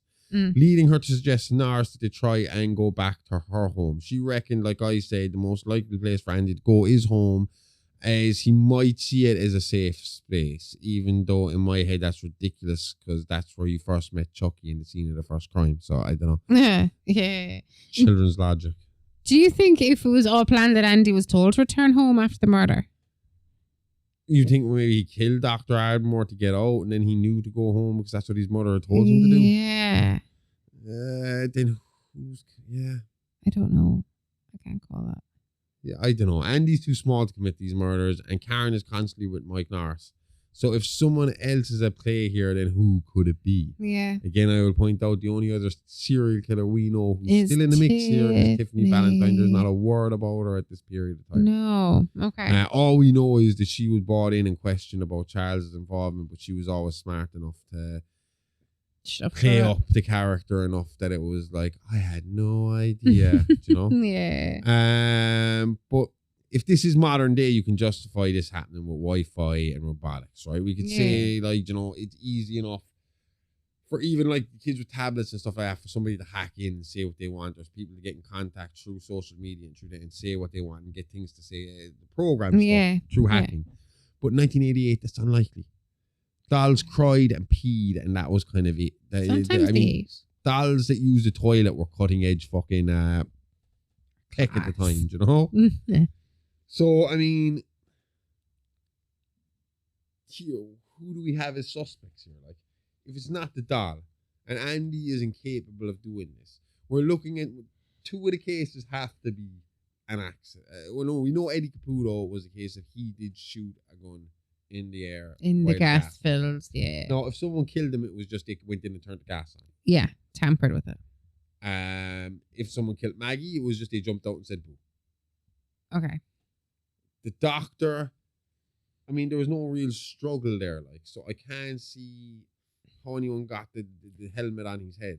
You know, it's just so bizarre, like, you know, this is the weirdest fucking case of serial murder or serial death that I've ever heard of. Yeah, the doctor is the one that sticks out to me. You don't just fall in your helmet. I will say, as we push on here and we go further into the story, I do believe I have an argument for Tiffany having some sort of involvement. Okay.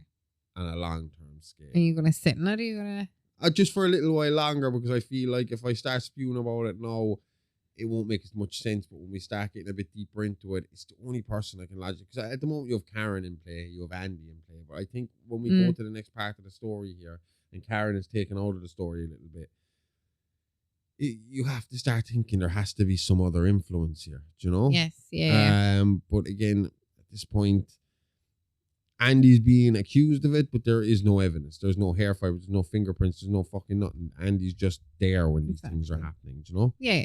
So against his usual judgment and breaking all sorts of protocol, Norris agreed to help keep Andy's possible location to himself even.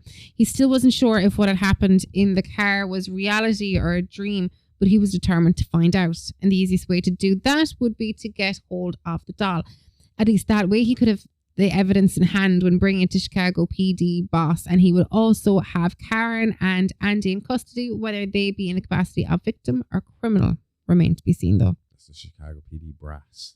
That's what they call the higher up. Oh, brass. I read that as boss. I'm sorry. The top boss. Can you imagine him walking in there with this little doll in cuffs? I got him, guys. Oh, is the doll walking or are you dragging it behind you? Well, at this point, if he's caught, he's probably walking in there. I mean, if you were Chucky, the killer doll. Yeah.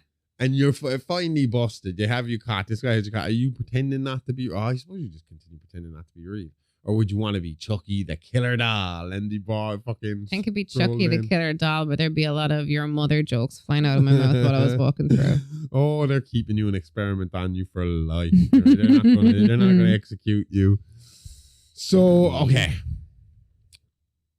I suppose all we can really do here is, again, explain what the people involved say happened. Okay.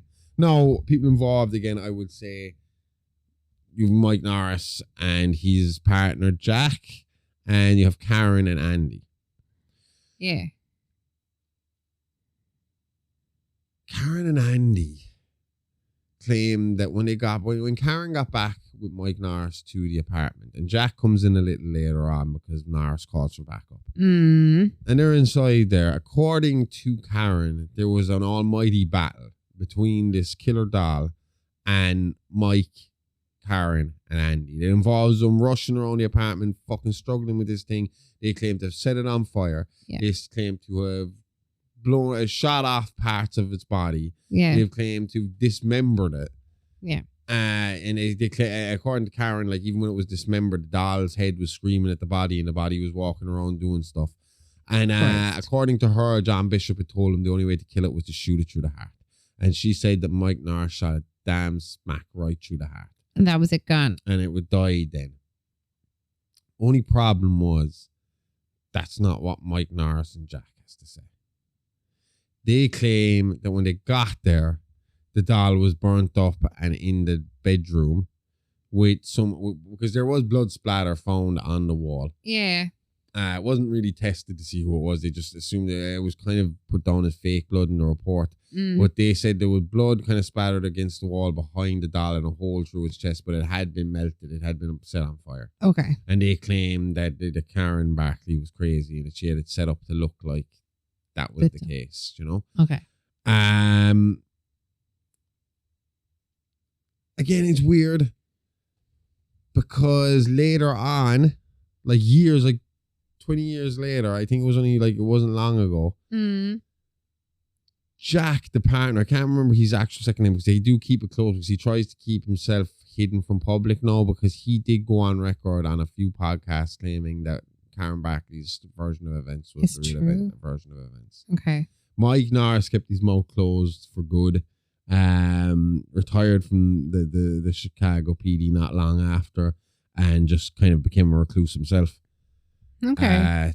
Doesn't do interviews, doesn't like to get involved in the story. He's completely moved on from the story, but doesn't do a whole lot of anything. Okay. From what I've heard. Yeah. But they did just say that unfortunately the deaths that happened around the Barclays that week all were just coincidence. That Maggie accidentally fell out a window. Caputo, that was a gas explosion. He was living in an old derelict house set to be condemned. So it was, an accident waiting to happen.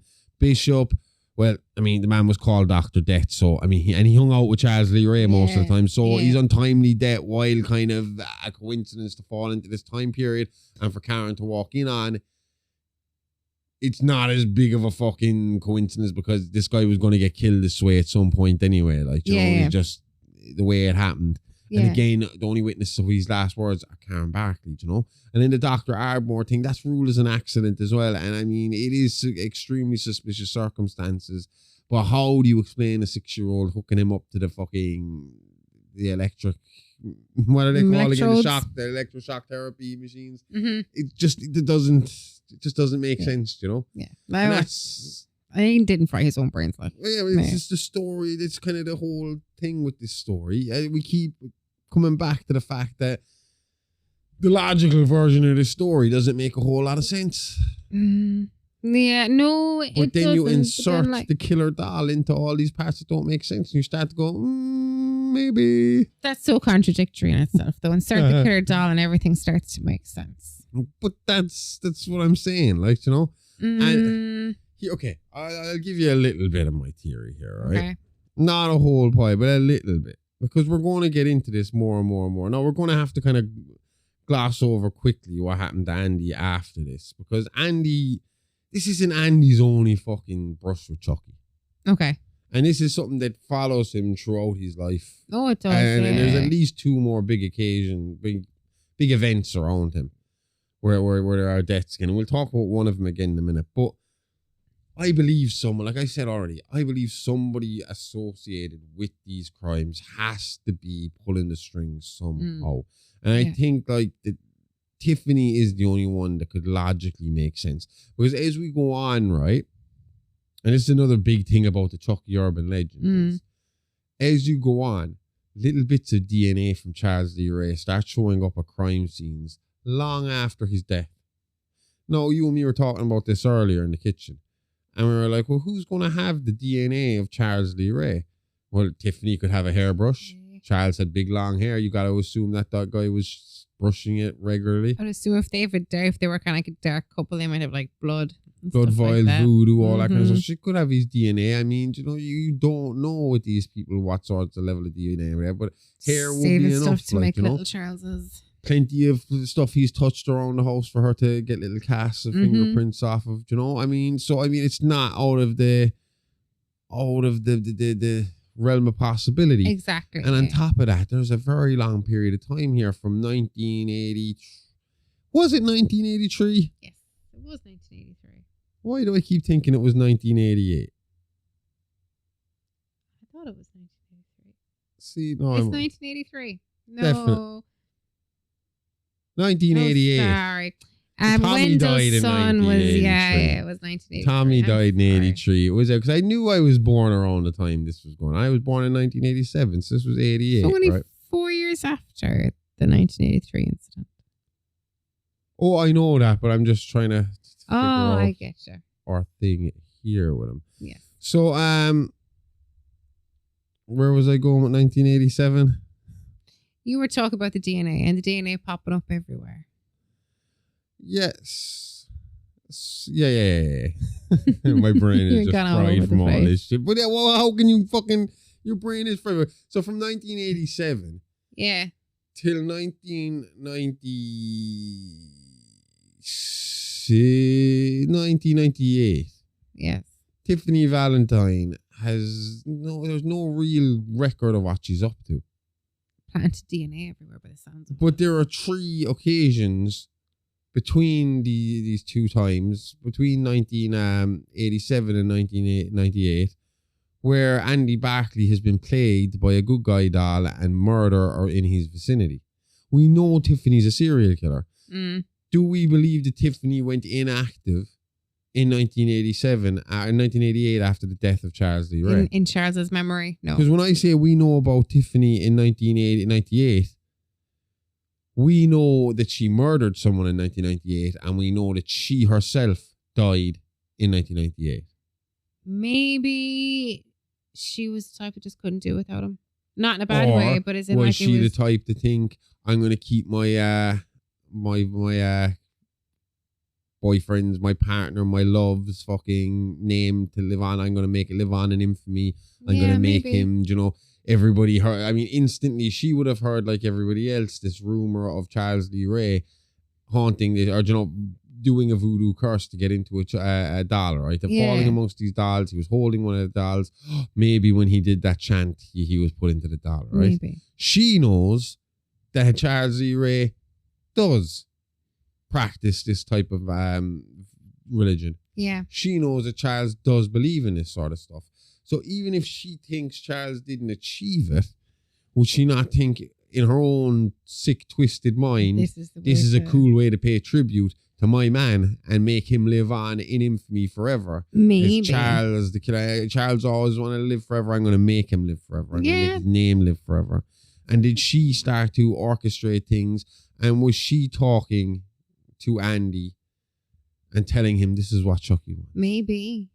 Yeah. That Chucky isn't directly talking to her, but she knows where Andy is. She's delivering these dolls to her, which you will see later on in a very weird way with Jennifer Tilly. Yeah. But she's bringing the dolls to Andy, planting them near Andy, so Andy believes the dolls are coming to him, and she's coming as a representative of Chucky and saying, okay, Andy, this is what Chucky wants you to do.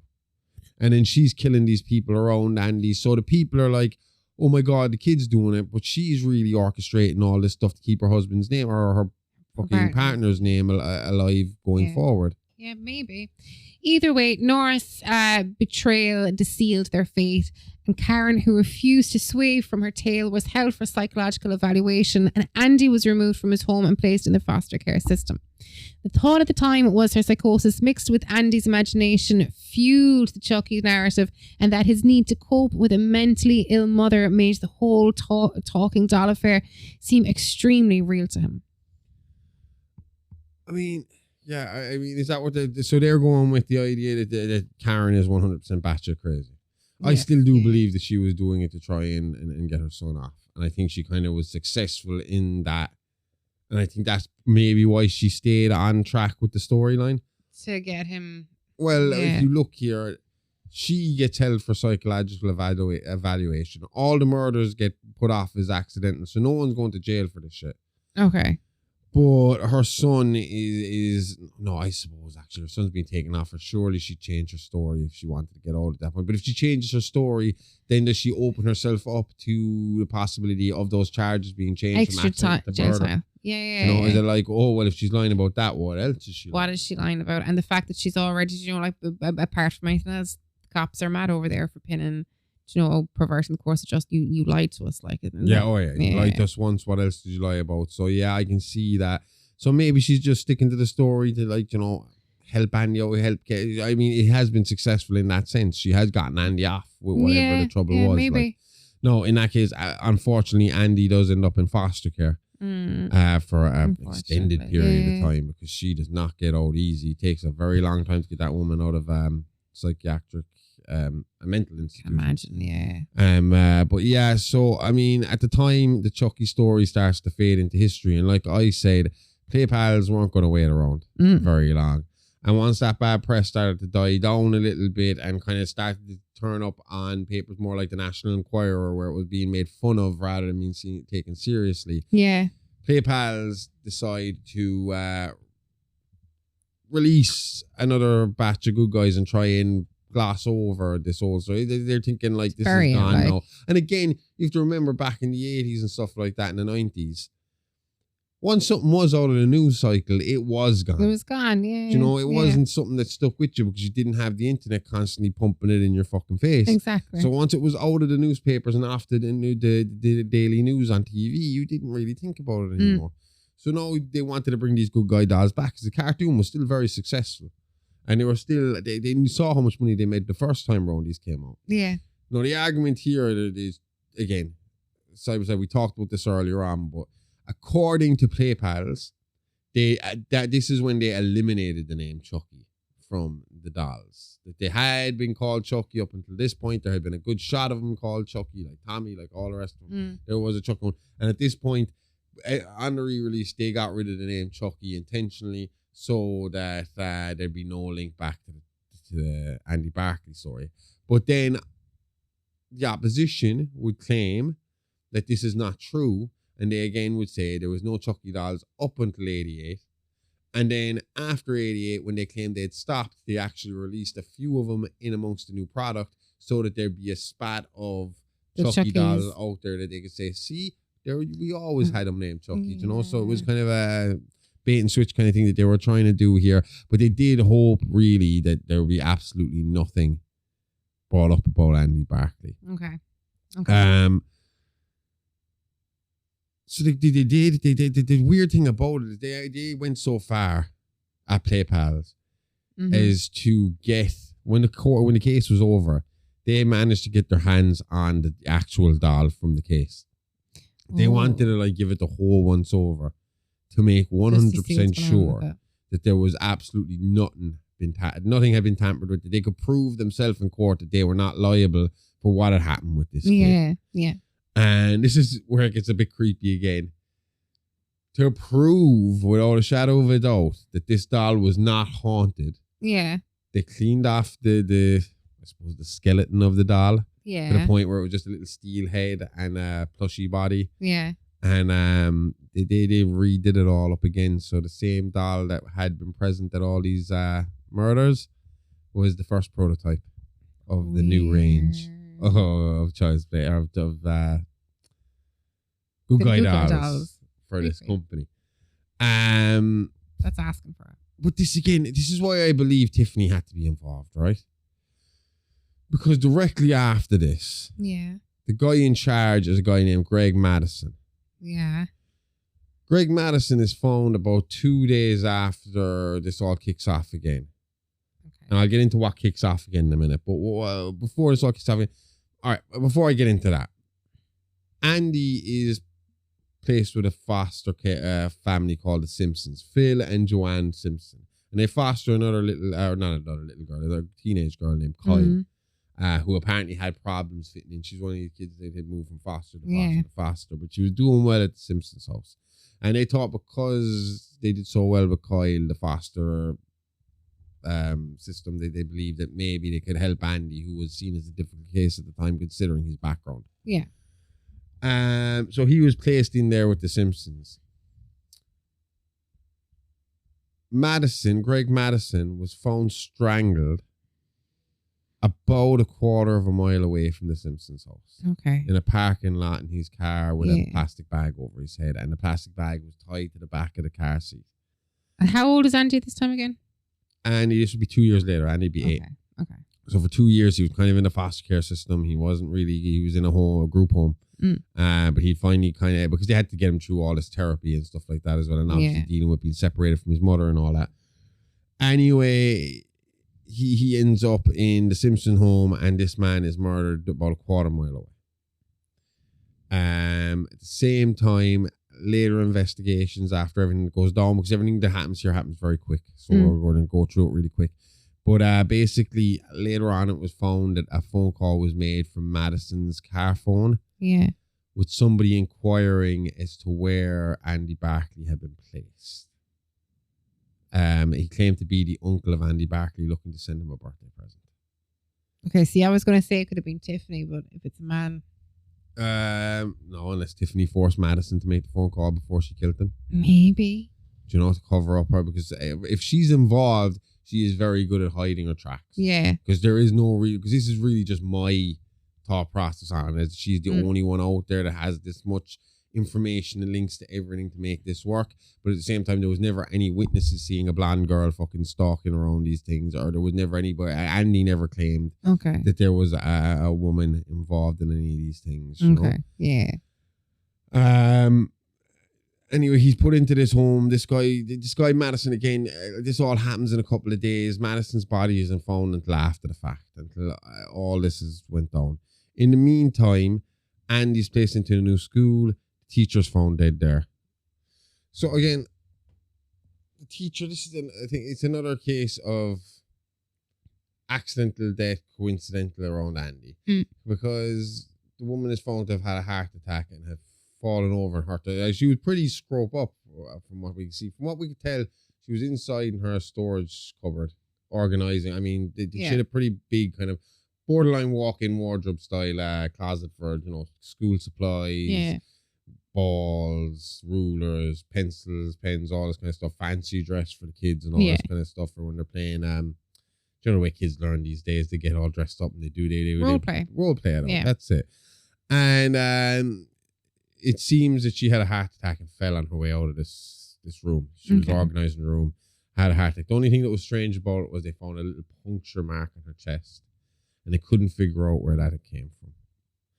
It was only a small little thing, not very deep. Possibly, but they have no proof of that. The only thing that really linked Andy to this in a negative manner was that his homework had "fuck you, bitch" scrawled all over it, which he had handed up to her. And he had detention that day. Okay. But they reckon maybe afterwards she had the heart attack after he left. We're not 100% sure. She was a young enough woman. She wasn't particularly old. She was in her 40s when this happened. So I don't know. And again, you're talking about these coincidences.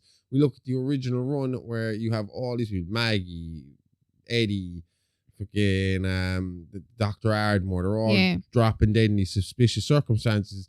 And now Andy is here again and suddenly there's Madison gets killed down the road from his house. His teacher now drops dead of a heart. When we know out of all of these murders so far, all these deaths so far, we know Madison is the only straight murder that we can say was a murder. It was actually a murder. Yeah. The rest of them are accidents or coincidences and all this kind of stuff. Yeah. But that's just the way it was. I mean, that's just the way they lay it. I mean, no, you have to understand as well at this point, according to Kyle and to the Simpsons, there was an actual good guy doll in the Simpsons house.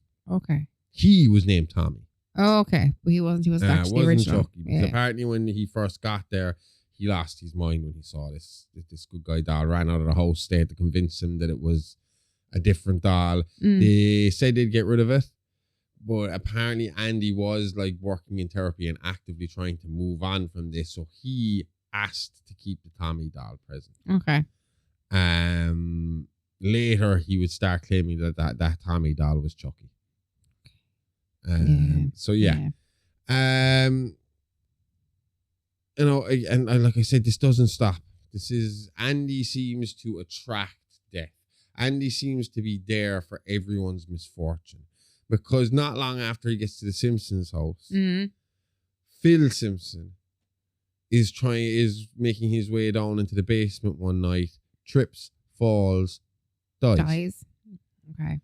Joanne, in a fit of complete fucking grief, commits suicide, leaving Kyle and Andy alone. Again, now at the time, the problem was Andy was actually taken out of the house after Phil's death. Because when Phil died, Joanne saw the same thing I just saw.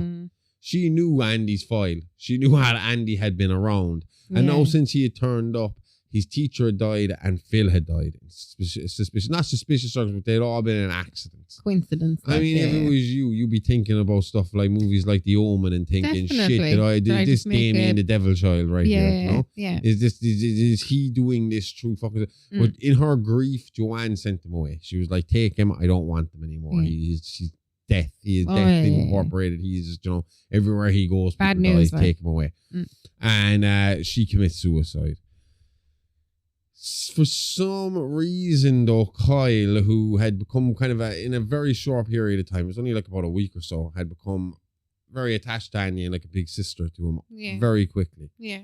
And she, like Karen before her, decided maybe there's something to this. Maybe Andy's not lying. Let's because check it out. I mean, she didn't see Joanne kill herself, but she went up to the room and Joanne's dead and it seems like a suicide. She didn't see Phil fall down the stairs, but it looks like a suicide. It looks normal. You didn't see, but there's again a lot of suicides, one after the other, and not long after Joanne's death, because they're in the area, Madison's body gets picked up and it's like, well, there's a murder down the road here. No, again, they were never really put together. The only thing that kind of put them together later was the fact the phone call was made from his car. Okay. Before that, there was no real connection to it. And that's kind of where maybe the Tiffany stuff started coming, because there was a bit of an investigation did Tiffany Valentine after all this happened. Because again, like me, everybody knew Tiffany was the last link to Charles Lee Ray walking the earth. Yeah. But she was good at covering her tracks and she was good at keeping her nose clean. Oh, she was. So any investigation went nowhere and she kept her head down. Yeah. From what we could see. Exactly. Whether she did or didn't. No, there was the murder of Grace Poole, which Kyle eventually gets blamed for. Kyle goes to the group home to try and get Andy out. Okay. Now, this was another theory at the time as well. That Kyle could be seen holding the good guy doll, the Tommy good guy doll, and on CCTV and kind of arguing with Grace Poole. They end up in an office, and next thing, Grace is found dead in the office, stabbed to death. Andy claims it was Chucky. Kyle claims it was Chucky. The law says it was most likely Kyle in an argument. Okay. Using that and working backwards, the cops tried to actually pin Kyle for the murder of Joanne and Phil until it was again ruled conclusively suicide and accident. They also looked into her for the teacher. Because of the puncture mark, they looked into that a little bit, but Kyle's prints were nowhere to be seen, and she had an alibi for at the time she died. Okay. So again, that would put off as an accident. That's what's fucked up here. Everything is just accident after accident after accident after accident. It's just like, how can somebody be around that many? This guy's been around more deaths than Jessica Fletcher and not gotten fucking blamed. Jessica Fletcher is definitely is a serial killer, and we'll do a full fucking series on her someday. You cannot be around 360 odd deaths and not be questioned at least once for maybe your involvement. Maybe one. I believe that Jessica Fletcher wrote all those books based on the crimes she committed to make them material. And I will prove my case on It's Alive podcast someday soon. You're in a job. Anyway.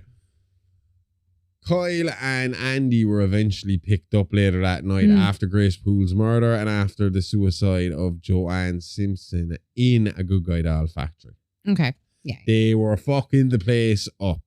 They were smashing dolls up. They'd released some valves. So like the dolls, because you know the way the rubber kind of faces. Yeah. That's all like liquid. You know, it's poured like in a press. They had opened all these valves to let all that hot fucking stuff come out all over the place. They'd made a bit of a mess.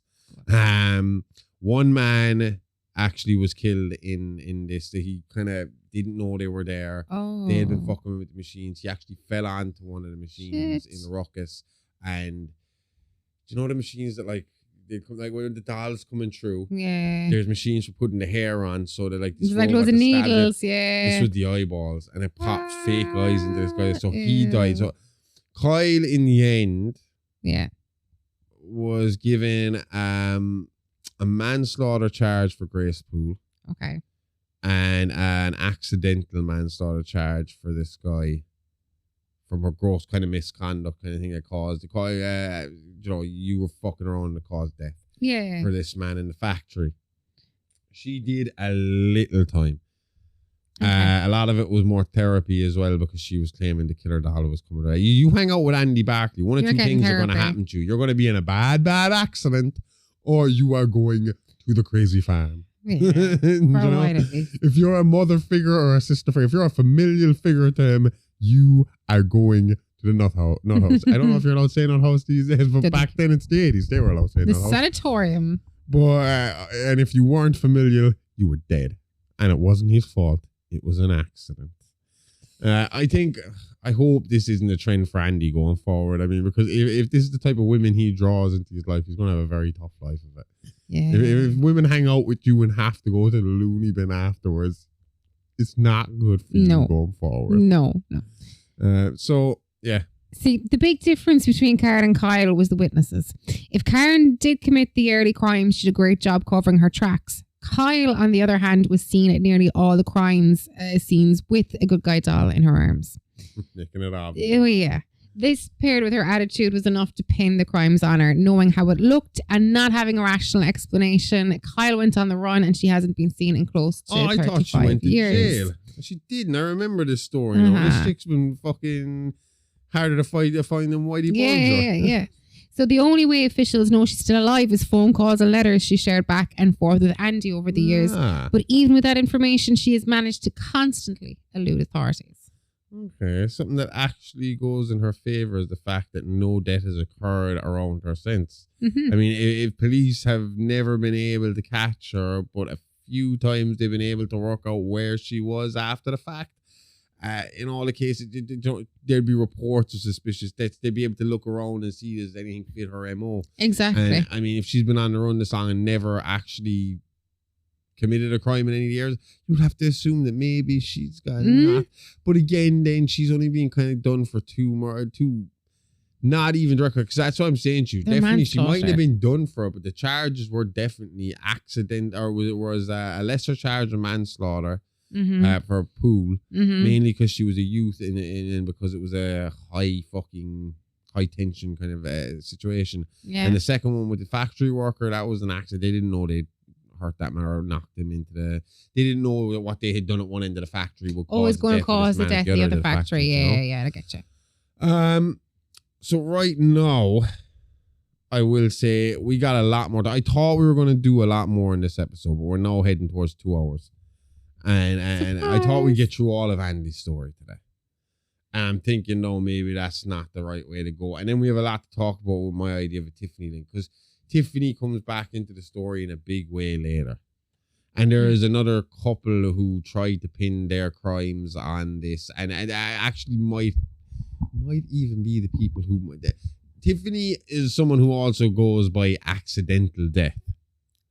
But she had a neighbor at the time who might have been responsible for her murder. And he went on with his partner to commit a number of crimes as well, and to blame not just Chucky, but Tiffany, the killer doll, for it as well. Ooh. So that's why I want to talk about those links as well, because that's all next week. We're going to talk about Andy in military school and his last reports of dealings with Chucky, and why, again, I think Tiffany Valentine is a great contender for being involved with this again. Yes. And she's the only one around here for this again. And the reason we're going to try and get all that wrapped up in the next episode, because after that, we're kind of going to move away from the Barclay story, and we're going to go back to the Pierces. Okay.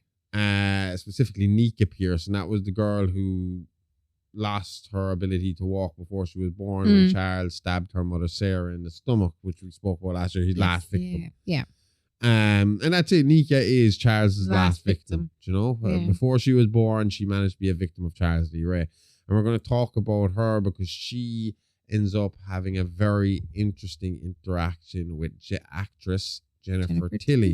And we all know Jennifer Tilly, who passed away in the last year or two while on the run for crimes she committed after she had a very, not even great involvement with an attempted Chucky movie. They were going to make a Charles Lee Ray movie based on the urban legend. Didn't pan out properly. But she got really obsessed with the role, and well, we're going to talk about it in 2 weeks' time. Yes. She started to believe she was she was Tiffany. And that led her to go after Nika Pierce, who she saw as the last victim. Quite unfortunate. The last living victim. I don't know how she forgot about Andy, but she saw him as the last living victim of... So she wanted to finish off his work and went after Nika Pierce. And we'll talk about that in 2 weeks. Surviving victim? Yeah. So, well, Andy's dead. Well, no, but Andy isn't really. And I suppose Tiffany would know that. And if Tiffany was Jennifer, then Jennifer would know that. This is a fucked up story. It's a weird story. Yes. I don't know how it could be a real story, but apparently it is. Yeah. So plenty more to get through with that tale. We'll be back next week with all that. So let's see how we go. I enjoyed that. Yeah. Longer than what I thought. And it's just going to keep going and going and going. We're not even we're halfway through. Not even halfway through, to be honest. 4. More? Will it go on to 5? No, it'll definitely be 4 episodes, but we got a lot to get through in the next 2. So we can do that. Anyway, that doesn't matter. It's next week's problem. If you can't wait and you want to hear more, then go check out our Patreon at the Horrorverse Network. We have tons more content there for your listening pleasure right now. From history to wrestling, true crime to cryptids and ghosts, we got something for everyone. And this week, we start with We finished season 1 of Playing with Bones. We are moving on to season 1 of Wrestling with Time, and we talk about the origins of professional wrestling. Again, we thought we were going to go further in that episode than we did, and we had to stop after. Well, we kind of didn't even get to the United States, really. It was a good episode, though. Yeah. We looked at the UK. We looked at Australia. We looked at Japan. We looked at Mexico. We touch on the US. But I think we're going to get more into that next week as we start to get into the Goldust Trio and the origins of the NWA and the beginning of their rise. But that'd be fun. And you can check all that out now with our 7-day trial at Horrorverse, the Horrorverse Network. And check us out on Instagram too. And that's where we drop all our news, updates, videos, and memes at Alive Pod and at Amy Rose IAA. We'll be back next week with more tales from the Horrorverse. It's a Alive Podcast, all the guts and gore with none of the guilt. See you all next time. Same Alive time, same Horrorverse channel. Love you. Bye-bye. Bye-bye.